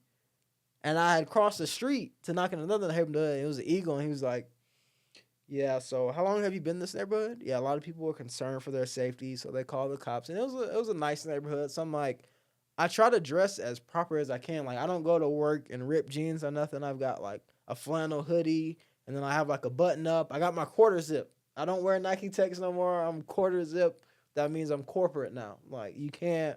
I'm not just any black guy off the street. I've got a quarter zip. Like watch, and I've got my ID on my neck. Like so when I do that job, and it's just like you get so many different reactions, and like people calling the cops, and I'm just like, bro, I'm just here trying to, help people do my job, and people are just so bougie and like, but I love the people that answer and they're like, I don't even want you to get through your whole spiel. I'm just not interested.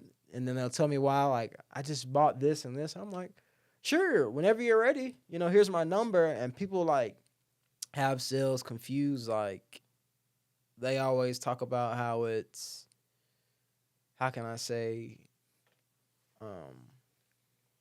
like it's a bad, like they always push over hard. And I'm like, the way life works, like when someone tells me they're not interested, like, yes, you can keep pushing and get hard no's, but I'm like, I have a whole different way of doing it, and it's worked for me so well. And people ask me, how do you set these appointments? How do you do this and that? And I'm just like, I don't. People hear the conversation with the neighbors. Like, if you're being over pushy, like, people go to next door and they be like, the window people are in the neighborhood today, and they like my soliciting sign. And some people have their Ring cameras and they take pictures. There's this one guy. I'm not gonna say his name, but he was on next door. I'm pretty sure he was talking about me. It might have been, I think it was a different company. But he just went on there and he was like, there were two men knocking the neighborhood. And he was just assuming they were casing the neighborhood. He was like, I'm going to shoot him, all this. And the comments were, I'll shoot him. And he was like, there were two older men, and one of them was African American. And I just commented, and I was like, okay, was the other guy white? And then next door removed my comment because I guess people started responding and everything. And I was like, bro, God forbid. And I put up a post. I was like, I'm a veteran. That's the only reason I'm out here. Like, if I'm in your neighborhood, I don't want shit that you have. I'm not coming here to break in. And it's like, people have gotten so crazy to the point, like, I just be wanting to carry everywhere I'm at. Because it's like, if I knock on your door, and I've had other canvassers, like, I don't know what they did wrong, but they've got guns pulled on them. Like, at the door, like, a guy had a shotgun, and he was at the door, like, get off my property. And I'm like, knowing me, like, unfortunately, like, that's why I avoid that situation. Like, if someone has a shotgun and I'm at the door and I flinch or anything, it's over. Like, that amount of trauma from that gun, like the blunt, it's gonna blow a hole in my stomach. So I like being a few steps back from the door, and I like being comfortable. So if I think that you're any kind of standoffish or crazy, bro, and you give me the first no, bro, I'm gone. And it throws people off because they're like, they can't wait till the door knocker comes up and they're like, I'm not interested. I don't need new windows, this and that. And I'm just like, okay, thank you, sir. Have a God bless day. And they're just like, wait, what were you selling? I'm just like, oh, windows, we got a marketing home discount and all that. And they're just like, oh, okay. And then, like, I'll go in the neighborhood with my license, and the guy's like, don't worry, like, I'm not stereotyping or anything. I'm just a part of the HOA, so I have to know. I'm just like, you're a part of the HOA. And they're like, give me your license. I'm just like, here's my license. Here's my solicitor license. Here's my military license on why I'm here. And they're just like, oh, you served. And then, like, their aspect, like, completely changed. So that's why I don't care. I'm telling everybody, like, I'm a veteran. Like, I feel like that protects me in a lot of ways because people are like, where'd you come from? Like, are you, like, people be like, mind, not like saying everyone out here is racist or anything, but some people are just like mind racist. Like, they have an idea of you when you come to the door. So it's just like, again, if I'm fluent and I'm just like overly nice, like, there's no way you're just going to be a jackass. Or I'm waiting for the day that someone calls me the N-word and goes crazy on me again, because I'm going to record it. And I've seen other people do it. I'm going to record it. I'm going to post it. And I'm going to start a GoFundMe. And I'm just going to run up the bucks. Because literally every time it's happened in another state, the guy creates a GoFundMe and he's up 22 bands. And I'm like, oh, yeah, I'd love to get called the N-word for 20 bands. Like, come on. Like, and it's just like, I don't know. Racist people just don't bother me. Because out here, I feel like everybody knows everybody has a gun. Like, so I'm not picked on, or I don't really feel nothing. So I think if you're black and you want to move out here, just, I don't know, like, just live your life. Like, don't expect racism because you'll run into it. Like, so. Yeah, I think that's spot on. Like, whatever you're looking for, you're gonna find. Exactly. Right. Yeah, and most people out here are just pretty nice, bro. Like, even if they were or they came from that, they wouldn't just tell you up front. They'd probably just be very short with you in the store. Like, I went in Target the other day with my friend, and where were we at? We were getting, what was we getting? Like, some food, because we were playing the game, we were watching the game, and it was like a couple of months ago, and we were in Target, and everyone was looking at us like, my friends were white, but they were looking at me, and I was like, what's going on? And then he was like, you never seen that thing with Target where people will stop shopping there and all that kind of stuff? Like, bro, I don't pay attention to none of that stuff. Like, I don't know why people are looking at me like this. Like, I'm here to shop like the rest of y'all, and I'll literally see someone staring at me, be like, "Hey, how you doing today, ma'am?" And they're just like, what the fuck is going on? Like I'm in the Matrix or something. I'm like, no, I'm just good at adapting. And they're just like, what the hell? Like, I just love doing that, like seeing that reaction on people's face. Like, it's the best thing about out here is I can adapt. Like, I'll go in stores where they're like hard Republican and gun stores, and they're like, bro, I hate Kamala or something like that. And like, people will think I'm automatically Democrat because I'm black, and they'll be like, you didn't vote for Kamala, did you? I'm like, absolutely not. Make America great again. Like, and I'm not even on any side. I'm just like adapting because I don't want to be like, I love, which I don't have no side, but I'm like, if I say Kamala, like, I just want to see how pissed you get. He's like, you're a jackass. Like, well, how could you get along with that lady? And I'm just like, bro, they really go hard about that out here. Like, I've been in gun stores and they're like, there was like a mass shooting, and the shooter was like identifying as transgender, and then the guy was like, he was like, they killed that thing. And I was like, oh my God, like people really are explicit out here, bro. Like some people, like they hear about the mass shooting, is like they talk about the Democrats and like these freaking hooligans, these monsters. And I'm like, bro, this is a whole nother beef I didn't know. And so I came out here and people are on next door like these immigration customs and these ICE raids, and people are arguing back and forth, and I'm like, it's a different red versus blue out here. Yeah, I'm like, this is like, exactly. I'm like, bro, like this is what people, and it's crazy because people about politics will really get in shootouts. Like people will take it that far. Like this one guy was on next door and he was like, I'm so tired. I need ICE to do their job. The Mexicans shot at my house, and then when the police pulled up, they said it wasn't them, but I know it's them. They just moved in last month, and I'm just like, oh my God, like that's why I really want to go downtown for like one of those protests and like not even pick a side. Like I just like watching. But like I know when the Charlie Kirk thing happened, somebody like rode through with a bike and was like said F Charlie Kirk or something. They jumped him and beat him up. I was like, fuck, like I gotta go to one of these events because it's like he was on a scooter or something. Yeah, because I was watching some Charlie Kirk. Like before that, I had seen him on like debates. I like seeing people debate and stuff, which was cool. He did the little debates, but it's like it's crazy that the Republicans are going through something with losing Charlie Kirk that I went through with like my best friend passing away. Like I can publicly see a video of my best friend or anybody dying. Like, but when the Republicans and a lot of people saw Charlie Kirk die, I feel like that was the closest thing people felt to the inner city. Like, yeah, and if the Democrats are talking about Charlie Kirk, dissing him, saying he was racist, this is a monster, this and this, like that's how I feel come from the inner city. Like, boom, you watch somebody who's got a family, got kids, whatever, and he passes away from some gun violence, and then it's like people are making fun of it. So it's like that's where everybody kind of gets the feeling like you guys lost Charlie because he was on this side, and then people have conspiracy theories. So I'm like, that's a small taste of some things I went through. Like, you didn't even know Charlie, and it's like seeing that video. Did you see the video? Mm-hmm. Like that was crazy. Like just people to have to experience that, like that sucks. But it's like I'm not glad people got a taste of that or saw that, but I feel like that opens a lot of people's mind to how it can feel to lose someone like that. Like regardless of your opinion, like that was a life. So I always hate people because I've seen people post stuff about like Charlie and hate him, but then they'll have somebody that passed away in their life, and I'm just like, bro,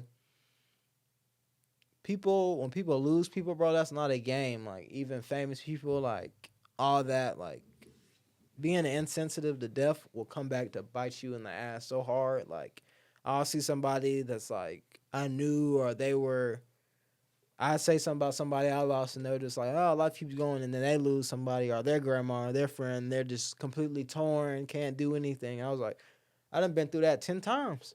Like, and now you get to feel what it feels like. So I'm just like, sometimes things that happen in the world give people another perspective. So like when that happened, and I'm not Democrat or Republican, neither one of them, but I'm like, I feel like people learned a lot, and that's why I feel like it got wild, like with the whole Charlie Kirk thing. Like people are riling up, like, and then people look at other people and they're like, you guys are in gangs you're fighting over somebody you didn't know over some gang beef that started before you, and you're over here arguing about a Republican that got killed by a Democrat. Who knows? You know, I don't know who really killed Charlie Kirk. I don't know. I wasn't there. None of that. So it's like you're doing the same thing. It's just somebody you didn't know, and you saw it on camera, or you were there at the speech, and now you're beating people up for saying F them, but you were just saying free speech, you know, this and that. So it's like it'll always come back to bite you in the ass. That's why I'm big on not dissing the dead. Like I try not to, because it'll always come back to bite you. Like I know I cry when my friends die, so I know that when it happens to other people, I know they're crying too. So take it up with God, like just pray for him. That's what I did, just pray for him. Like Yeah. yeah, Cool, man. I really appreciate you coming on, man. This has been Brit, it's been so eye opening in so many ways. yeah. Like we'll get some great clips out of this. Oh and yeah, they'll for go sure. out to everybody. So even yeah. though not a lot of people might watch the YouTube, Right. the clips will go everywhere. Oh yeah, So for sure. Well, it's that's the gonna cool be part about nowadays. You know, you don't know who exactly you're gonna reach and whose life you might affect, and right. what nugget might help them change their life. So Exactly. And am I the first black guy on the podcast? No. Okay. With dreads? yeah, the other guy doesn't have dreads. Dude's gonna pop. I'm telling you, bro. Because this is the thing, like, and I'm not being racist or anything stereotypical, but I'm saying the way that the world works, people want to see different things. So when people see you, like, as a white man talking to another successful white man, that's something like everyone's gonna see. We see that all the time, political debates and stuff like that. But when you talk to people like, you know, the guy that makes the food, like you get around and you start to get different backgrounds, it opens up your audience. So like when people see me on here, they're gonna be like, bro, who is this guy with dreads? God doesn't have his beard shaved, you know. And I was like, I might, you know, get a haircut, but I'm like, no, I'm gonna be 100% authentic. I'm gonna pull up, didn't even shave the beard, you know. I did my shower and all that, my hygiene and all that, but I didn't get no haircut, nothing. My hair is, you know, washed and all that. But seeing me like this is gonna be like, wait, what are they talking about? There's no way this guy has a business or he has like $1 million. There's like, he doesn't look the part, but when you press play and you hear these clips, they're like, I have to get this full episode because who is this kid? Like, and you're telling me he does door to door sales too, and he's in Idaho. Like, I feel like it'll open up not people just to like the music and who I am. Like, they'll look at your podcast and like, wow, like this is like a great podcast. Like, it's gonna, I don't know. I think it'll just open up so many doors, like for people, like just seeing things. Because believe it or not, the audience, like out here in just Idaho, people do look at videos and then they see the first couple seconds and they're like, you know, what's going on? And that's what's really good about your clips. Even though I might not go and watch the full podcast, those clips will lead me to go into the link to watch them because I keep seeing the clips and I'm like, I need to hear the rest of this conversation. Like, who is this guy? Who is this guy that makes food for the homeless? Like, who is this guy that's talking about how do you want your daughters to be? Who is this lady talking about mental health? Like, excuse me. That's like big things like in clips. So I hope when people see me, not a cleanest haircut, some black jeans, black shirt, you know, rough, scruffy beard, and you find out I'm a veteran and you see these clips, hopefully people hear that and then they want to check out the rest of the story and just hear more and just learn something. Like, I just want everybody to learn something from this and then, you know, don't be ashamed to be authentic and be you. Like, I was nervous. Like, I had music videos, like talking and stuff before, but this is my first podcast, but I'm glad this is the first podcast that I did because this will be, and it's gonna reach like especially more people, of course, when like it's posted and I share it. Because I'll probably put it on Facebook too for people from the church to see it and everything. Because I think it'll just open. A lot of people have been waiting for me to do something like this and be vulnerable, talk about things, and hear me speak like in a leader kind of way. So when this comes out, like I don't only think of people out here that see it. Like I think of people on the East Coast, Alabama, the West Coast. Like that one kid that's somewhere somehow I just reposted on my page and he saw it and he like, wow, he's spitting facts. Like that's crazy. But some people might still be in that mindset and they don't get it because I'd be ignorant to say that I never seen someone try to tell me not to do something or that they went through the same thing I didn't. But around this generation, hopefully this time around, like it gets to them. And this isn't just only a podcast for just because, you know, I'm black doesn't mean this can't relate to white kids as well. Because there's crime everywhere. There's gangs everywhere. There's skinheads. There's just crime like in the neighborhood. People will break in. Like I've seen parts of Nampa, Caldwell, where it's like, there's race everywhere. Everybody kills everybody. Anything can happen when people get desperate. So it's like, don't again chase a different lifestyle. Like, and that goes with the people you hang around too. Like another thing, and I didn't really touch on it, but drugs is a big part too. Like I've seen so many people lose their life, like just gateway drugging. Like this isn't strong enough, or this I want to go to this and that. And I always tell people, stick to what you know. Stop, like, you don't know how far one pill or one shot or one this could take you. Like I've seen people who don't drink and then they drink and then they can't stop drinking, or because they fell in love with that party life because of the people that they're around. So being authentic is like also keeping your values and stuff and not losing yourself and a life that somebody else wants for you. So I think that'll be big, like just to hear the lessons in this and just understand authenticity. And yeah, hopefully people listen to the music and pick a few songs that they like. You can find all my music on Apple Music, Spotify, Amazon Prime. I think it's everywhere. But I do have like 2 split channels, but they're merging slowly. So I have a channel that's K9, and then I have albums like Return and Redemption and K9's World. But those were when like I recorded in my brother's studio, so some of the qualities are lower because I was still learning, but I still put it out so people can know I could rap. And then you got K9 Vino, which is more of my higher quality music, which I would want you guys to listen to because there's more story in that as I got better at storytelling. So if there was like an album I had to recommend everybody after watching this podcast, probably K9 Vino, Love Never Dies.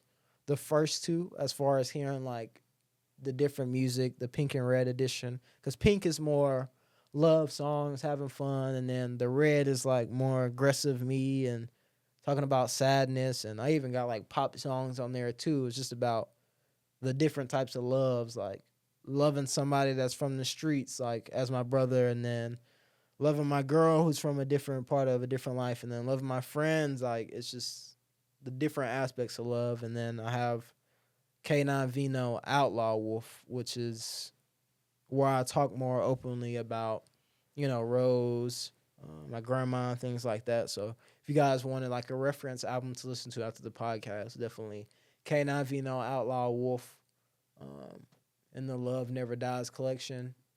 And if you want to go really back, K9 Vino The Wolf. That's also a big one. It's got a lot of mental health tracks on there. So right on, dude. Yes, sir. I appreciate you. Yes, sir. All right, dude. That's it. Oh, I did legs. Yeah.